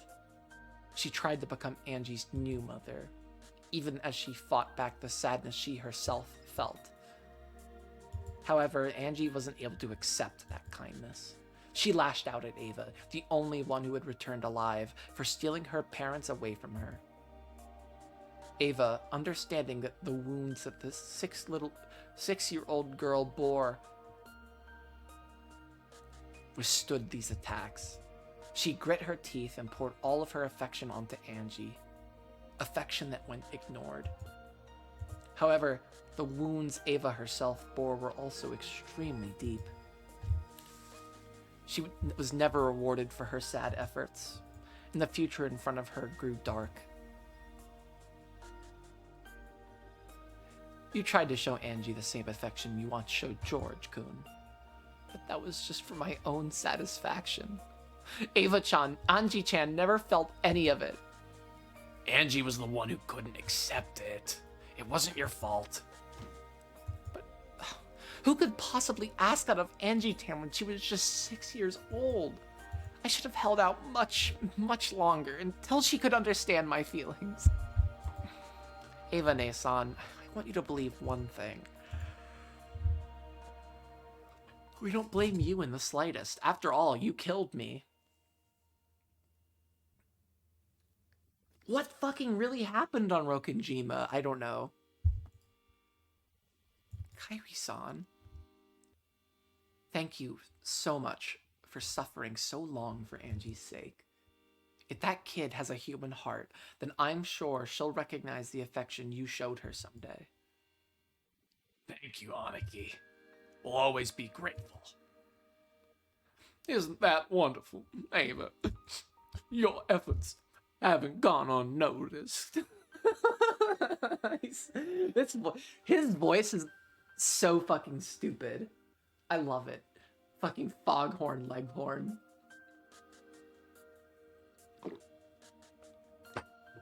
I'm trying to think which characters have the same voice the whole game, and he's like a close one. Natsui, kind of Beatrice, Kumasawa. I switched Maria up a little bit. I kind of switched up most people. I mean, Battler was just my voice, because obviously I kind of had to do that. Kind of my voice? I don't know. Why is my sister sending me Jackson Hinkle tweets?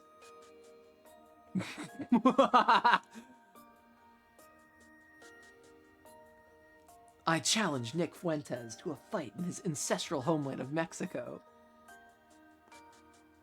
If Nick loses, he must publicly release all of his text conversations with the gay pedophile Alexander.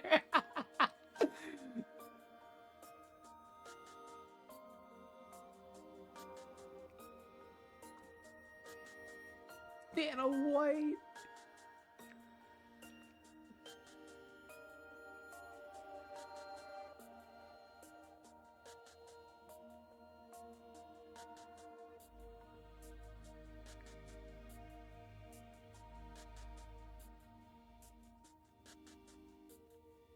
This is such a Pier slop moment. I'm sorry.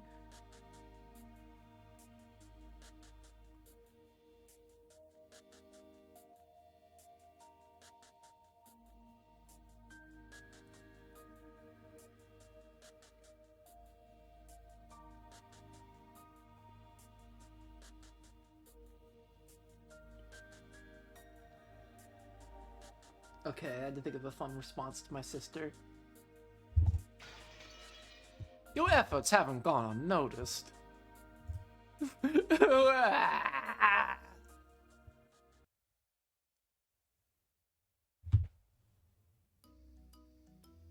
How are you doing, Angie-sama?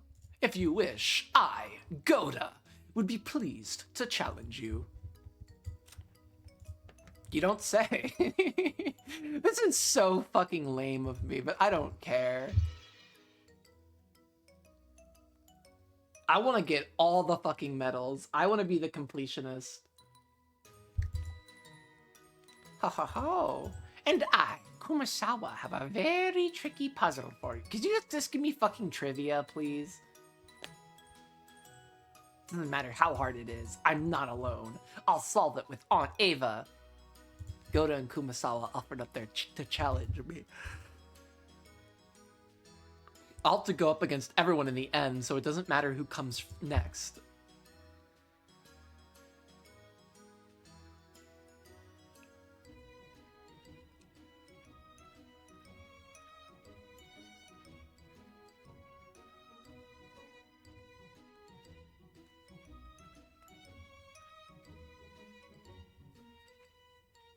Okay.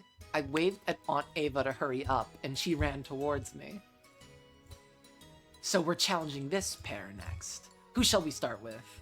Okay, Goda-san. Very well, as you wish. Here is my puzzle. Ho ho ho. I'll warn you, it's a toughie. I'll still solve it. I've gotten the knack of it. You better not underestimate Angie-chan. Right? Right. My. Well then, being the humble kitchen chef that I am, here's a puzzle about food and the kitchen. Deja fucking vu. We'll fight together this time. If you don't get it, just ask me to lend a hand. Okay. I'll give you a hint. If I get a hint, does that mean I won't get a medal? It won't affect your medals at all, so feel free to ask away. We're not asking Aunt Ava. Fuck that. We don't need her help. I'll save Scum instead. In a witch's house, there was a magic kitchen. Every day, it would serve a freshly made meal for the witch whenever she returned at an appointed time. One day, the witch had to work very late. When she finally got home, all of the food greeted her. "Welcome home, Great Witch. I've made some vegetable stew for you," said the stew in the pot. "Welcome home, Great Witch. Please quickly dip me in the stew and eat me," said the hard bread. "Welcome home, Great Witch. You must be thirsty. Please drink me right away," said the white wine. Oh, the white wine is gonna be fancy. Welcome home.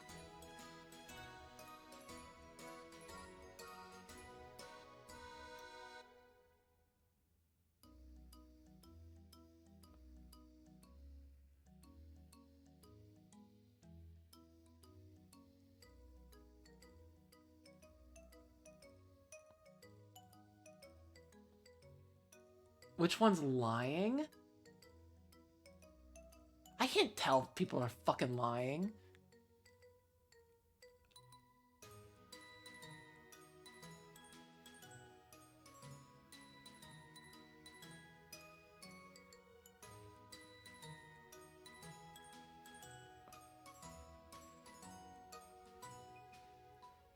I feel like the ice cream is the only one that's making a promise here, to be fair.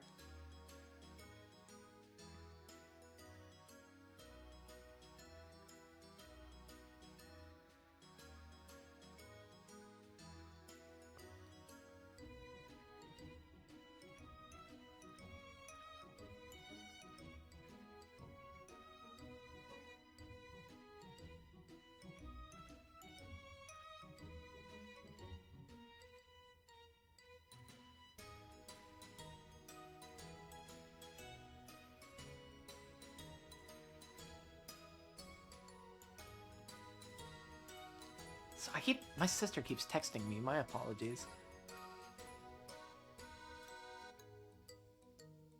It's gotta be the fucking ice cream. Fuck this ice cream. This ice cream's lying as fuck.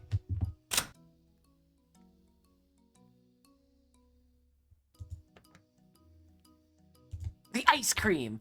The witch got back really late, so the ice cream would have melted.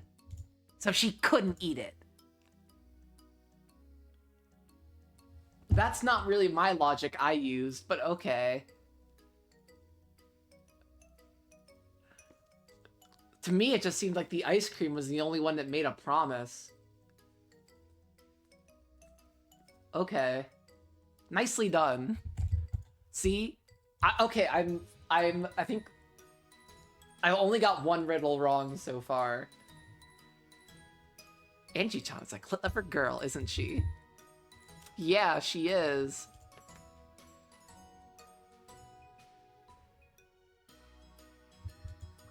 Okay. Congratulations, Angie-sama. Very impressive. How quickly you saw through the puzzle that I, Goda, put all my efforts into. It was totally easy. Aunt Ava's puzzle was harder. Thanks. Congratulations. This medal is your prize for answering my question correctly. Thank you. Okay, that was easy. Now let's take a shot at Kumasawa-san's puzzle. You got 1 medal. I have no fucking clue what's going on. Looks like I'm up next. Now let's test Angie-sama with my especially made super hard puzzle. Are you ready? How hard is it? Oh, you'll have to wait and see. And now, let the mackerel dessert puzzle begin. Mackerel dessert?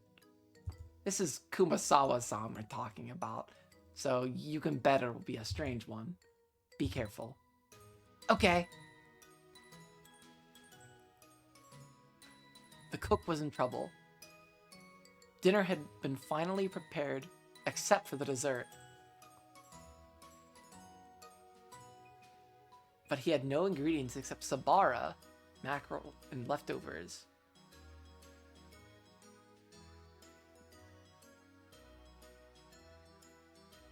Oh, I feel like this is a cultural thing.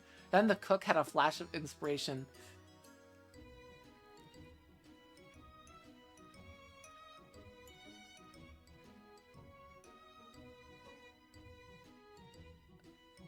By just changing a single letter, you can make a grand dessert of the leftovers.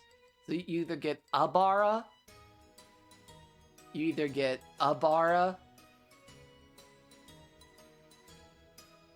sabah, Sara, or SBR.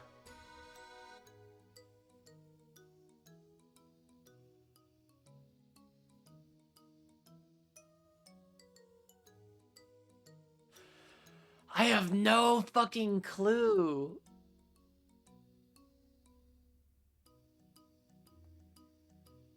I'm gonna go with A.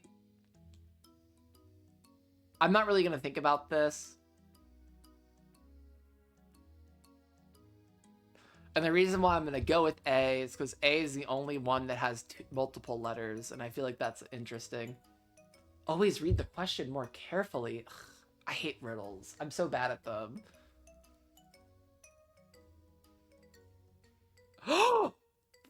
Wait, what the fuck? You were right.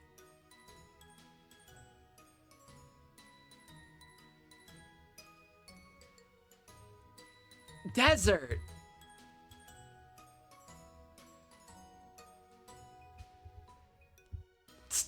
Fuck you, Kumasawa. Desert.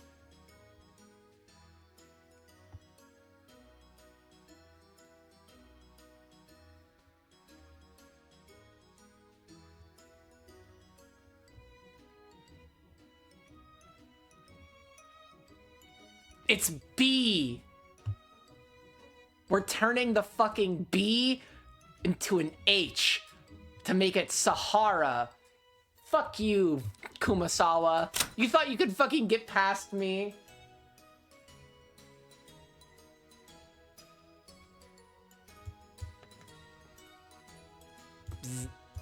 What?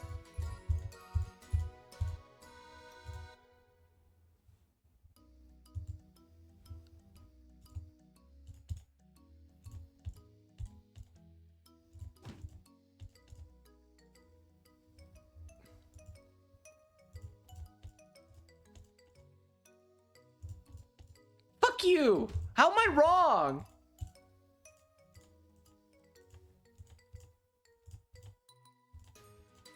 What the fuck?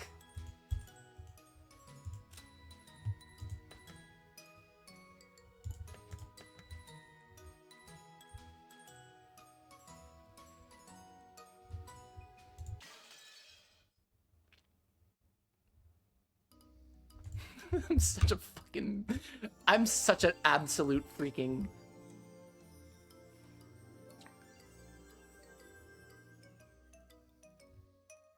Did I click the wrong one? Oh, that's what I actually did. That's evil. I clicked B on here, I think. That's so... I'm such an idiot. Oh my god. I got it. The letter is B. What the fuck? I'm such a freaking absolute... This is gonna be like the fucking goofy-ass fucking Umineko VOD. This isn't... I'm so used to just thinking on Umineko. The letter is B. If you change the B in Sabara to an H, you get Sahara.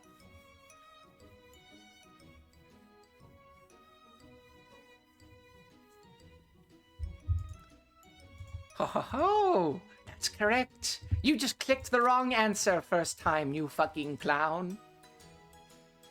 Total Pier slop, I must say. The last line said you could make a grand desert out of Sabara, not dessert. I figured out a trick in Japanese and English. Am I awesome? Am I awesome? You're so smart, Angie-chan. You deserve a pat on the head. Is this just the episode? It's just like the fun quiz hour and like, let's chill? Ha. I like it when you do that. Just change a single letter, and even a mackerel can make a fine dessert. Are you starting to see the mackerel's true power? The day I'm forced to serve a joke like that for dessert, I imagine heads will roll. I wouldn't like it either. I like ice cream for dessert. Of course. By the way, we shouldn't be worried, should we? What about tonight's dessert? Ho ho ho! I can hardly wait to surprise everyone with the mackerel fruit parfait waiting there in the kitchen. No! Everyone burst out laughing. For some time after that, I was tormented by the terrifying image of a parfait neatly topped with mackerel chunks. What a shame. I tried so hard to stop Angie-sama from getting that prize, but she solved my best riddle like it was nothing. Though she said that, Kumasawa smiled. A gold-colored medal glittered in her wrinkly hand. Angie took it. Well then, that's for all our puzzles. Please keep up the pace. Get more and more medals and win that splendid prize from the master. Okay, thank you. I'll keep it up. We did it, Aunt Ava. Let's keep it up. We rushed away. Okay, who should we take on next? You got 1 medal.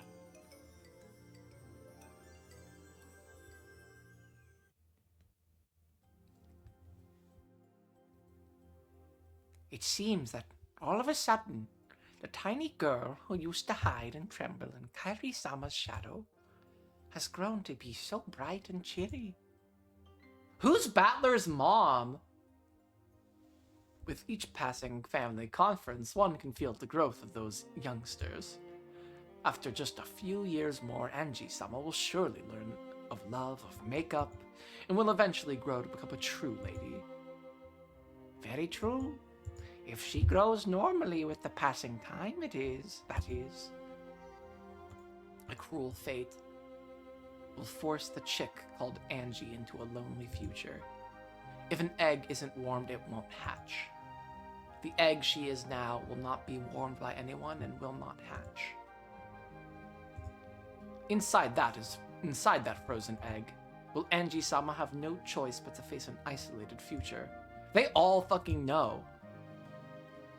Why do they all know? An eggshell can always be broken from the inside. A cold shell may be very, very hard, but that doesn't mean it cannot be broken. Does Angie-sama have the strength to do that? Is she capable of achieving that or not? I hear that question is what this final game is all about. Perhaps we should have sent a clearer message.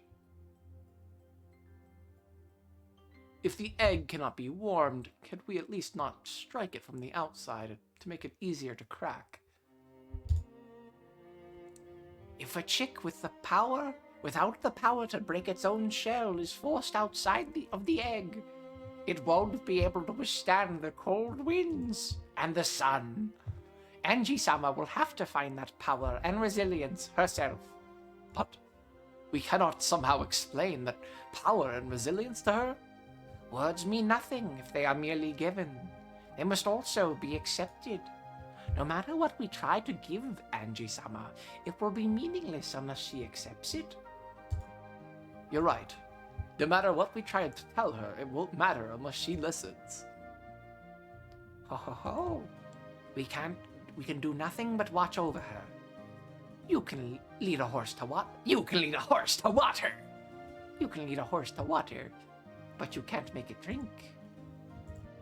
We can do nothing but pray that Angie-sama chooses a better future for herself.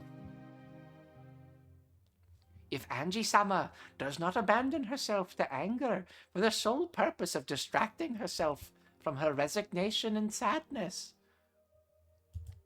if she can just be honest about that one single wish that she truly desires more than anything else, then you can be certain that she will make her greatest wish come true.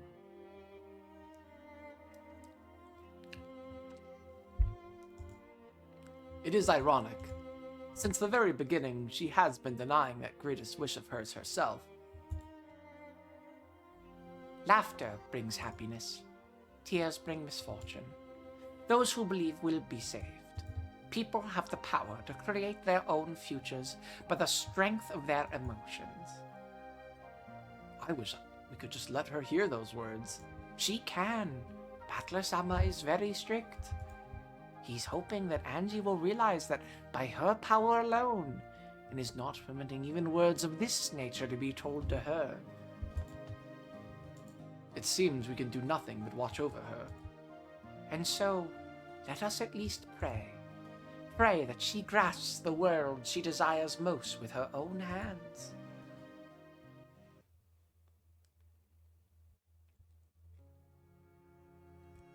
Okay, actually, I'm gonna save over the save I took. Oh, have you selected me? Yeah. I'll have to face everyone sooner or later. Right, Aunt Ava? Right. Come on, let's have a puzzle. We'll solve it in a flash. Da da da da da da da da da. Ha ha ha ha. I see. Then it seems I must make it a good one. Genji, you should give her one as well. A tough one. As you wish. In that case, a tough one it shall be. Whoa. I'd hope that Genji-san would give me a simple puzzle, but now he's saying it'll be tough. Scary. But I'll beat both of them. I can't let myself get scared. I've only technically fucked up one puzzle, gangs. We're fine. Let us start with mine. I am a doctor. So how about an ambulance puzzle? When you're in Japan, the word emergency happens to sound the same as the number 9 twice. What the fuck, math?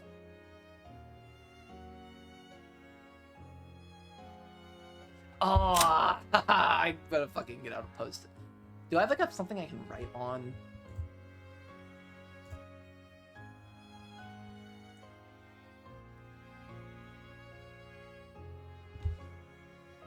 I need to do algebra. God damn it. Do I have anything? Okay, are these post-it notes? Yes, they are post-it notes. Okay. I just need to, like, crunch the fucking numbers. Hold up. This is goofy. Okay, I hate math. I'm really bad at math. Okay. Oh, nope, let's not drop shit everywhere. That's fine. Everything is fine, gang. Okay. Emergency equals 99.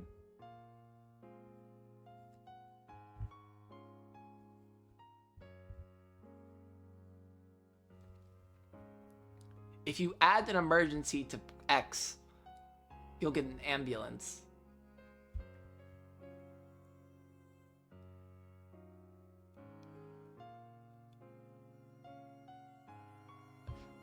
Oh.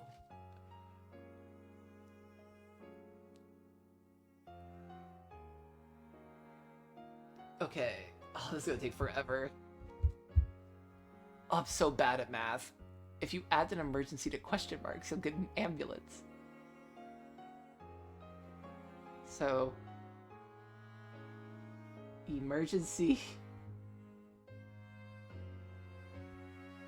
We'll just do E plus X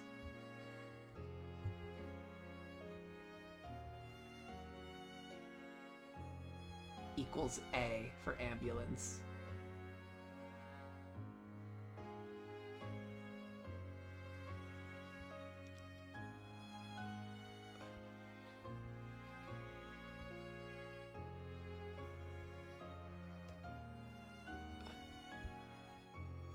And then 130 minus X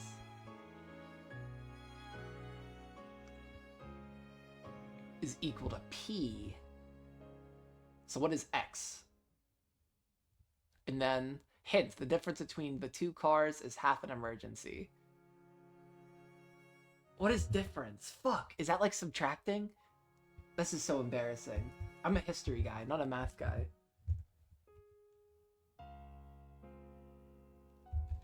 Okay. We're gonna do X, or no. It's the difference between the two cars.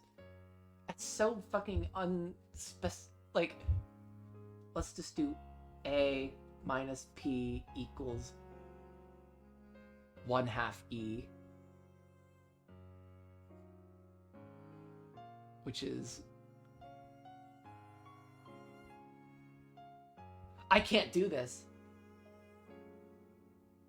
Is it 99 or just... What's half of...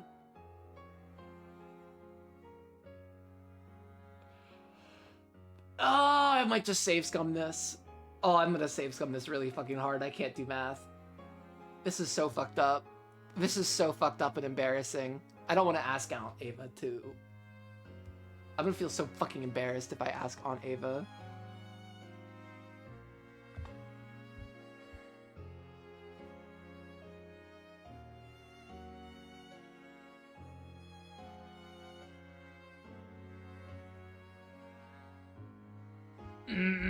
Am I just gonna try to do the math?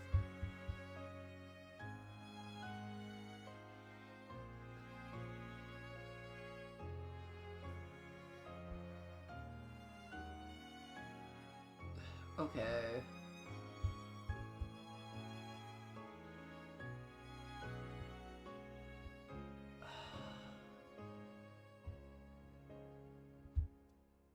Okay, so P is...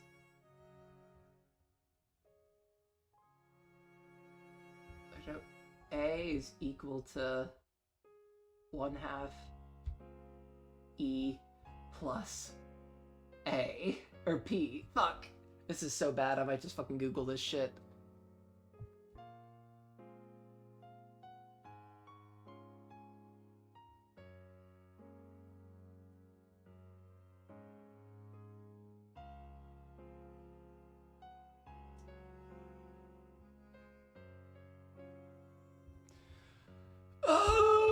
It's gonna be fucking... Fuck it. It's 25. Fuck. It's... Why would you do this to me, Dr. Nanjo? This is so fucked up. I hate you, Nanjo. Fucking, it's 20. 20! Emergency sounds like 99. And if you add 20 to that, you get 119. That's the emergency number for ambulances. Well, fuck you! I didn't know that.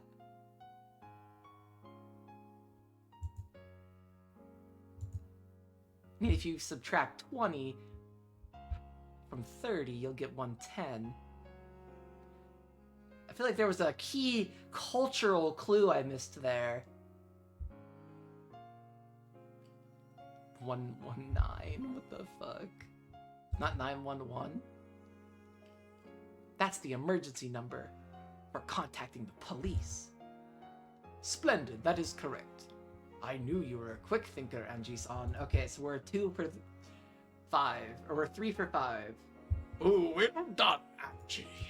What a wise granddaughter I have.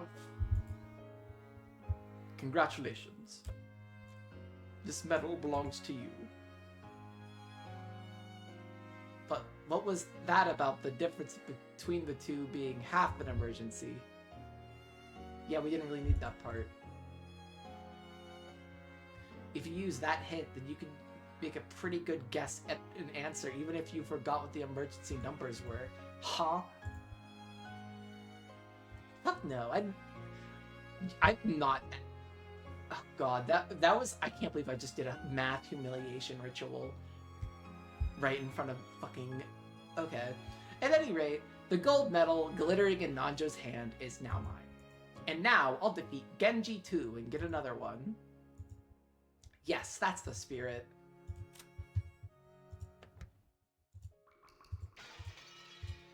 Let's solve more and more. You got 1 medal.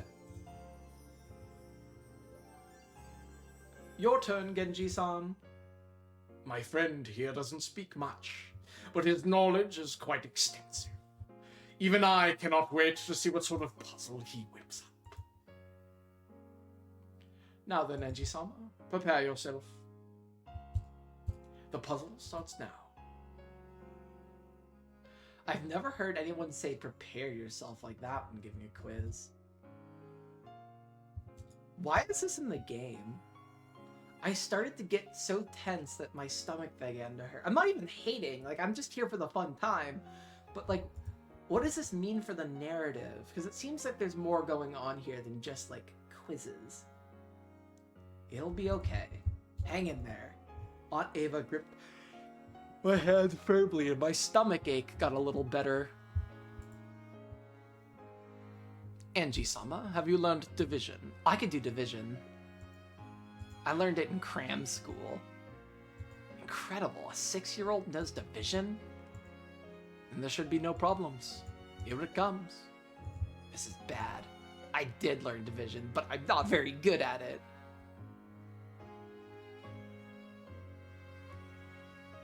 I think I can do division at least, right? This is so humiliating. I dropped my pencil too, so I don't even know where the fucking pencil went. I didn't even read this shit yet. We have a lit candle.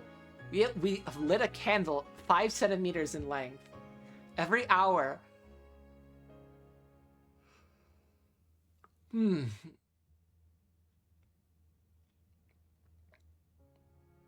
hour, half that candle's remaining burned away. Oh, this is easy. So after 1 hour, it's going to be 2.5 centimeters. Wait, every...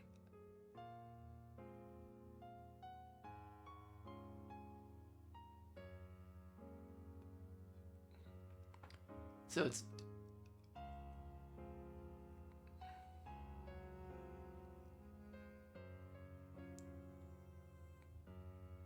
.5 centimeters to 1.5 0.125 centimeters. About... Oh god, let's... half of 1.125 cm. 62.0625. I'm such a fucking American. Is that 6 millimeters?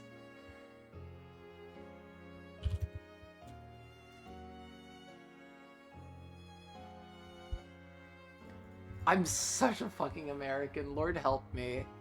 My Americanness is showing.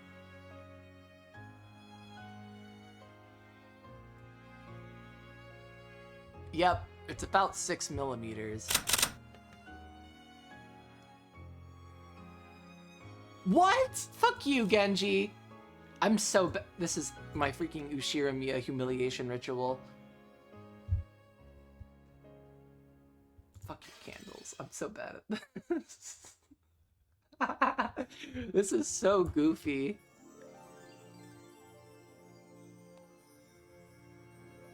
Oh, when its length is 1 centimeter or less, the flame will disappear.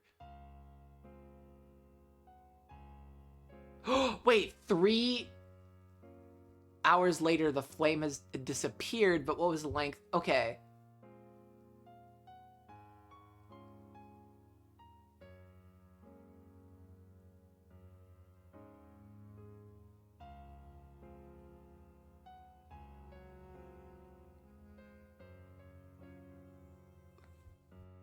It's gonna be about 10 then, right? After 1 hour, this is so fucking embarrassing. The 5 centimeters becomes 2.5, and then it becomes 1.25, and then it becomes 0.625. Angie-chan, you don't need to use math. Make sure you remember the problem clearly. How long is the candle when it burns out? Ah! That was a close one.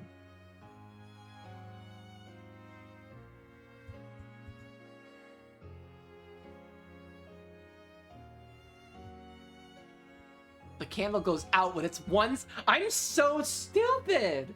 Holy shit! The candle goes out when it's 1 centimeters long, so it doesn't really fucking matter. The flame on this candle dies. Did I get the metal? I can never get... Okay, about 10 millimeters.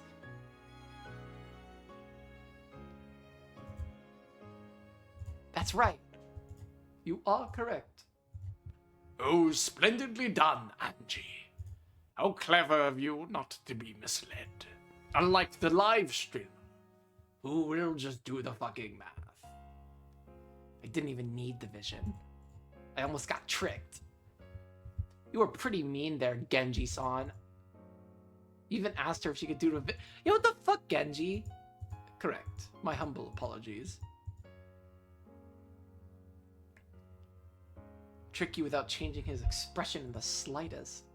I'm so mad. I'm just being dog-walked by the whole fucking family. This is so fucking funny. Congratulations, Angie-sama. This medal is proof that you have correctly solved my puzzle. Thanks. I got another medal, Aunt Ava. Nice going. I'll get lots more. I'll get a ton, and then Grandfather will give me a great prize. Indeed. Give it all you've got, my granddaughter. Good luck, Angie-san. I'm rooting for you. There must be others waiting for you.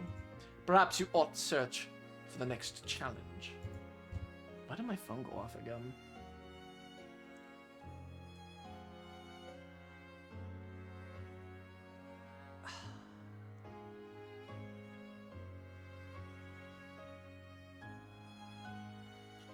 Thank you. I'll try even harder now. We dashed away. There are still many people waiting to give me puzzles. I have tons of chances to get medals. Okay, who should I challenge next? You got 1 medal. After Angie and Ava left, Battler, who had been watching their progress, came over. How's Angie doing? Oh, Battler. I am not certain, but she does seem to be enjoying herself. I can't believe you're making me act like a good person for shits and giggles. I heard your puzzle, Genji-san. Even I was almost taken in back there. You honor me. Still, it's not quite what I would have expected.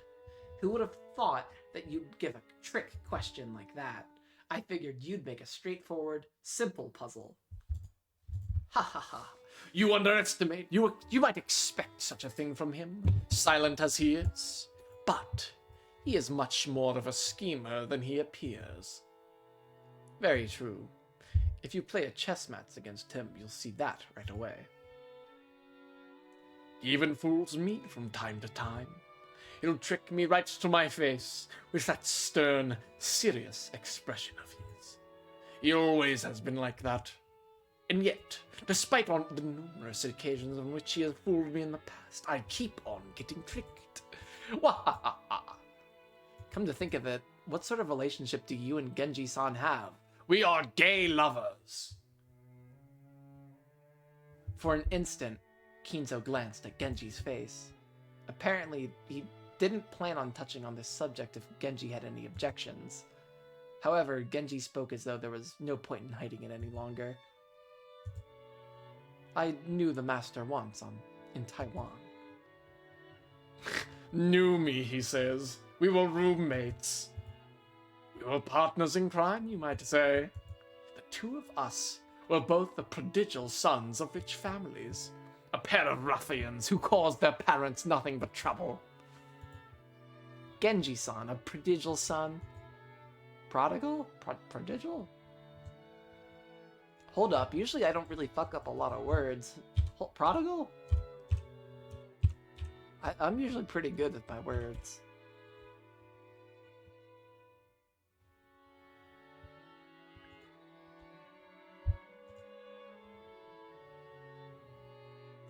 Prodigal. Prodigal. Prodigal. Prodigal. Okay. That's cool. So, Genji-san also moved to Taiwan, where he met grandfather? No. I am a native of Taiwan. He's Taiwanese? That's not even... What's his real name? Genji-san was born in Taiwan. Okay, he's still Japanese. Well, since Taiwan was under Japanese rule before the war, he is still Japanese, of course.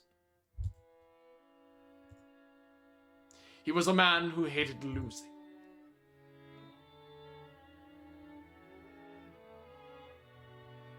Yeah, that's a good. When we first met, we fought all the time. Once we hit it off, we became the best of friends. This really does tie back to the idea that Kinzo is Battler, and they're about to drop it at this point. There was a lot of disorder and conflict after the war. The Master is the one who saved me during that chaotic period. If I spent the rest of my life trying to repay that debt, it would not be enough to pay it back in full. Don't say that, my friend. If only I had been a little more persuasive, I might have been able to bring back your family back with us as well. Because I was so inadequate, I was unable to save anyone but you. I don't know much about the details of Taiwan's history, but apparently there was still a lot of chaos there, even after the war ended and Japan pulled out.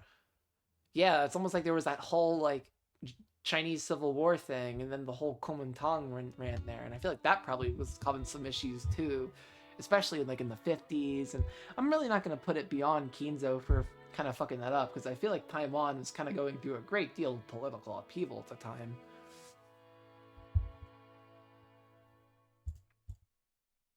worked a way out for Genji and his family to escape. However, Genji's family, for this great wealth in Taiwan, they were unable to abandon it, and they decided to remain there. This wealth had been built up thanks to their close relationship with the Japanese-run government of Taiwan. The new regime after the war wasn't likely to welcome them with open arms. Much mayhem and confusion followed, and Genji was the only one who escaped harm. I don't know what happened to this man, whom Kinzo just called a troublesome prodigal son. Changed so drastically to become the person he is today.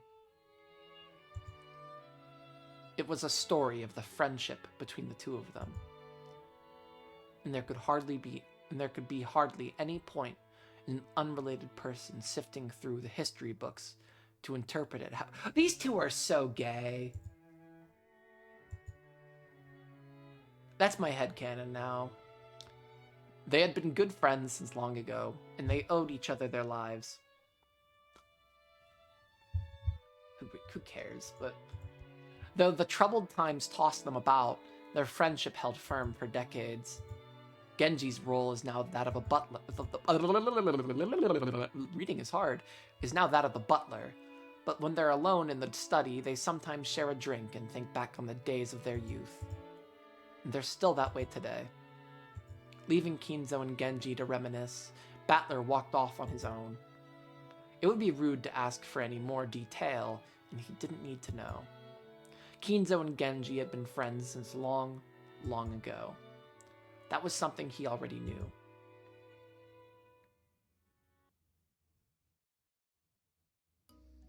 What do you think? Do you want to challenge Aunt Natsui and Uncle Kraus next? Yeah! Let's beat them! Hold up, I'm gonna keep fucking saving, because I'm a total fucking freakazoid. Very well, we'll play along. The two of us have prepared some formidable puzzles for you. Should I go first, or you? I will start. Very well. Listen closely to what I'm about to say. White, black, white, black, white. Black, white, black, white, black, white. Huh? White, black, white, black, huh? I'll say it once more. White, black, white, black, white. Black, white, black, white, black, white. What does question mark stand for? This is a really hard one. White, black, question mark, black, white, black, white. Looks like the white and black are alternating, but the question mark is between a white and a black. Is it gray? Is it that easy? This is a surprisingly hard one coming from you, Natsui-ne-san. Aunt Ava was groaning. Apparently this one's really tough. Is it really so hard? There's a chance that some people won't understand if they haven't had the right experiences. Ava-san aside, I think Angie-chan would have seen it a lot at school and kindergarten. What the heck? I don't have a clue. Is it a problem that I could get easier than Aunt Ava? It's hard. Red? Get the fuck out of here, Red.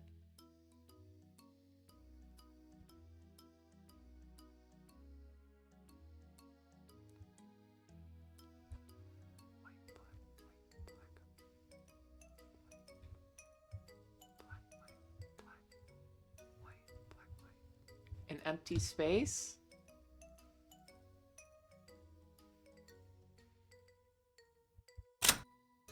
This is such a troll from me.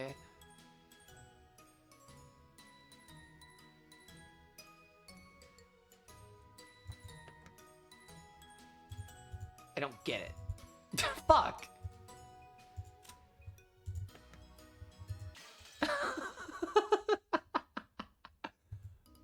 God damn it. Fuck you. It's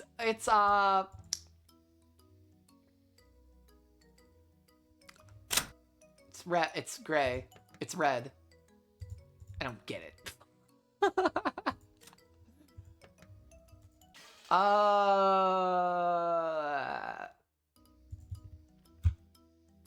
Ah, yes.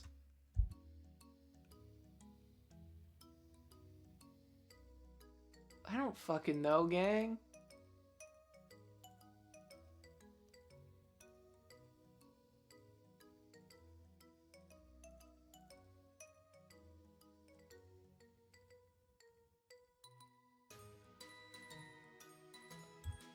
Gray. I don't get it.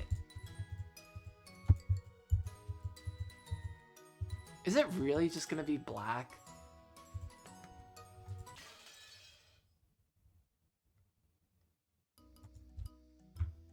Dude, these fucking Ushiromiyas are fucking crazy rude to me. I don't get it.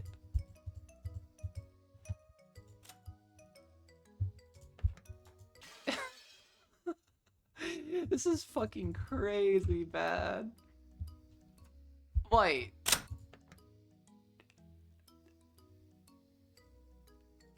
It's a fucking piano?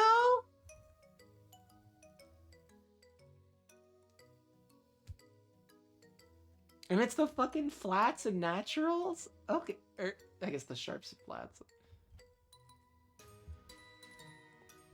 It's a keyboard. And that's the C key, I think, maybe. I don't play piano, I don't know. Something that can be found in kindergartens and schools, which is covered with a line of white and black things. It's an instrument, like a keyboard on a piano or a melodica. The first two black keys are do, re, mi, are between do, re, and mi. They're the flats or the sharps, whatever. The set of three black keys are between fa and so and la and ti. It starts white, black, white, black, white, white. So the three white ones are do, re, mi. There is no black between mi and fa. So fa comes right after mi. And since the right question... what the fuck am I doing right now? And since the question mark comes after mi, the right answer is fa. In other words, the answer is white. Correct. I thought it might have been a bit too hard, but you did well. Splendidly done, you two. Go ahead, Natsui. Congratulations, Angie-chan. Here's my medal for you. Alright! Aunt Ava, I fucked up again! Oh, things are moving along nicely. Next up is Nissan's puzzle.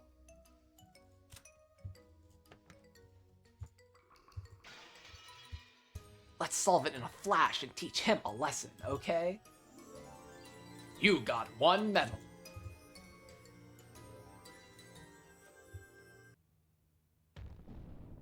How interesting. Looks like it's time you were taught a lesson. Stop it, Aunt Ava. Don't make him mad. You'll make the puzzle harder. If there's anyone you have to blame, it's Ava. Now take this, brain twister. Here's a puzzle about the tenants of a skyscraper I've invested in. It's going to the moon. Once upon a time, there was a 7-story skyscraper. The following companies were located on the following floors. Okumura Securities Co. Limited was located on the 7th floor. Iwamura Realty Co. Limited was located on the 6th floor. I feel like this is a Japanese thing and I have no chance.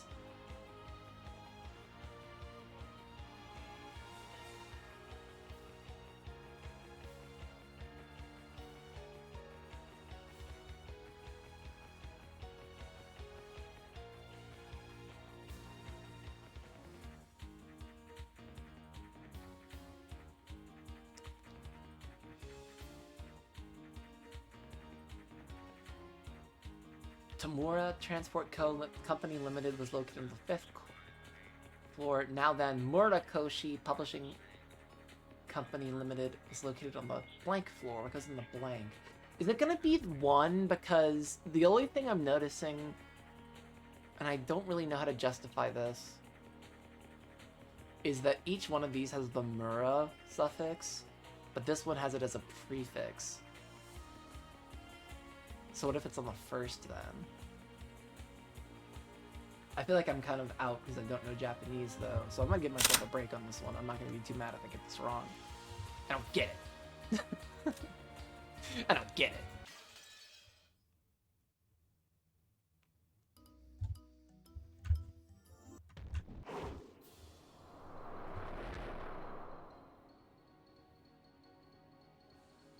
This is so fucked.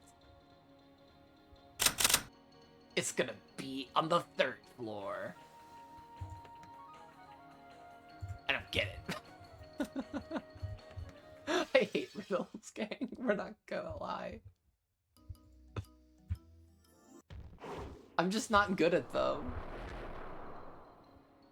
It's gonna be on the 4th floor. The 4th floor. Well done, you got it.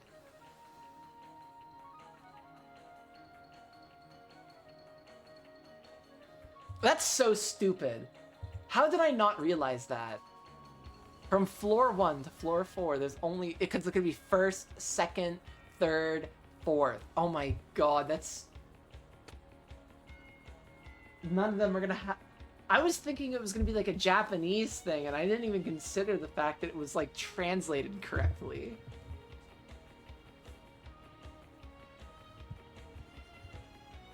World's worst riddle man.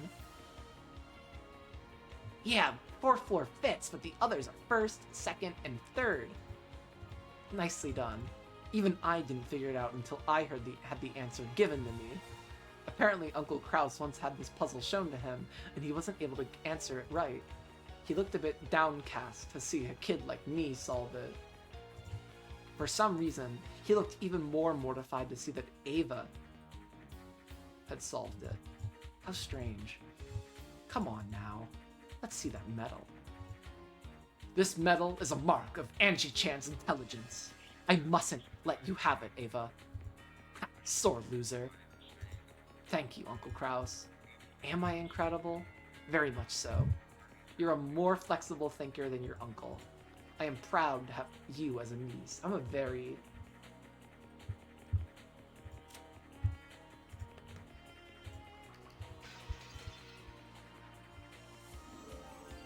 You got 1 medal.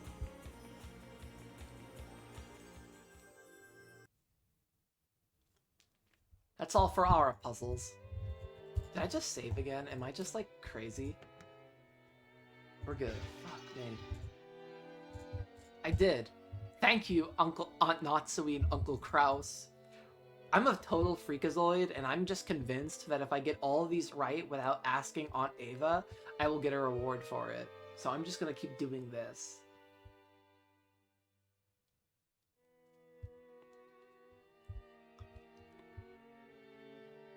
I hope you can enjoy all the tricky questions without worrying about how your medal count too much. I am worrying too much, actually. Whoops. We all hope that this becomes a wonderful night, just for you. We really are enjoying ourselves. Yeah, we're having a lot of fun. Whee! Kraus and Natsui smiled at them as they dashed away. Oh, it's you, Natsui. How did your puzzles go? We did the best we could, but I'm not sure how much they enjoyed them. Did you know you threw me off a cliff? On the other side of the room, Angie and Ava were counting the medals they had gathered so far. Angie and Ava.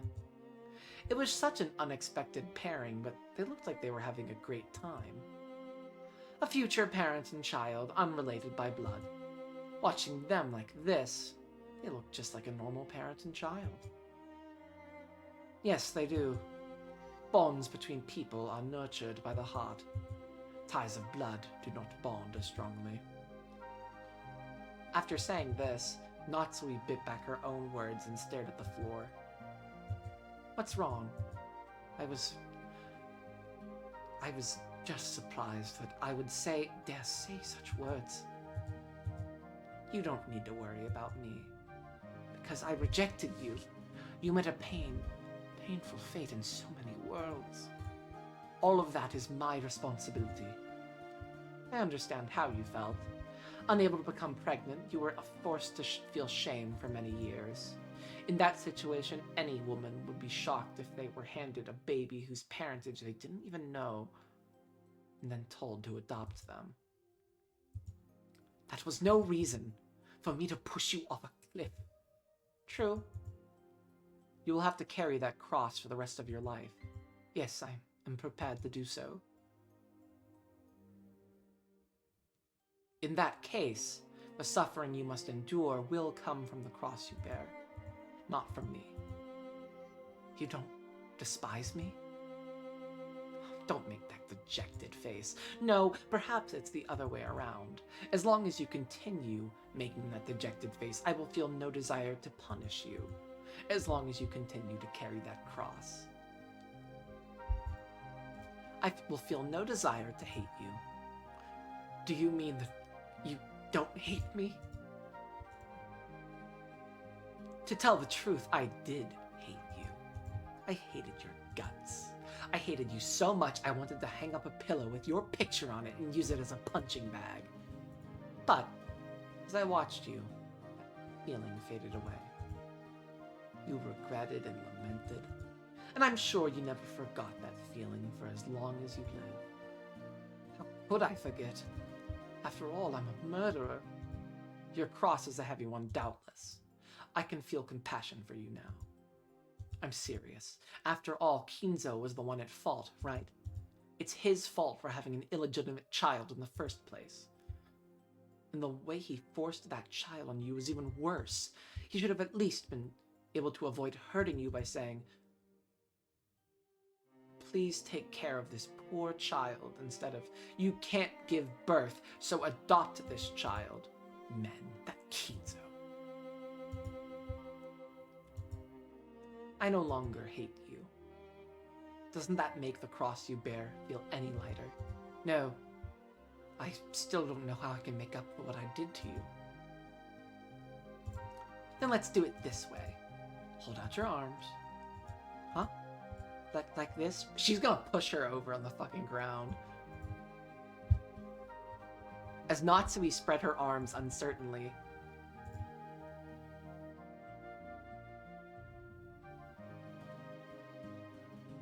Aww. I love Beato. Beato leapt forward and hugged her tight. This is a little...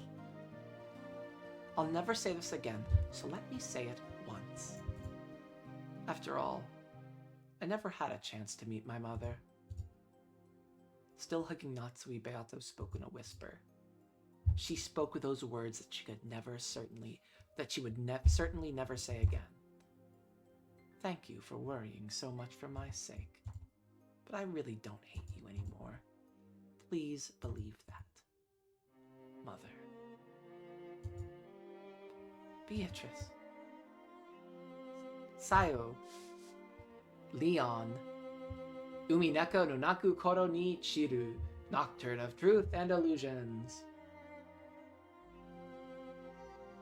Alright, gang. We're gonna call it there again for today. I'm gonna split this into... I just want to keep this going. I don't want to, like... I'm gonna be really sad when Umineko's over, so... I want to make sure I savor these last moments of fun quiz times. So we'll continue this tomorrow. Probably finish up all these quizzes. Especially since I don't have work tomorrow. And then we'll just keep going.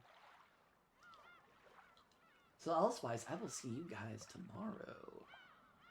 Probably, maybe even a little earlier. We'll see. Get some more reading in. Bye. End stream right now. Speak now, forever hold your peace.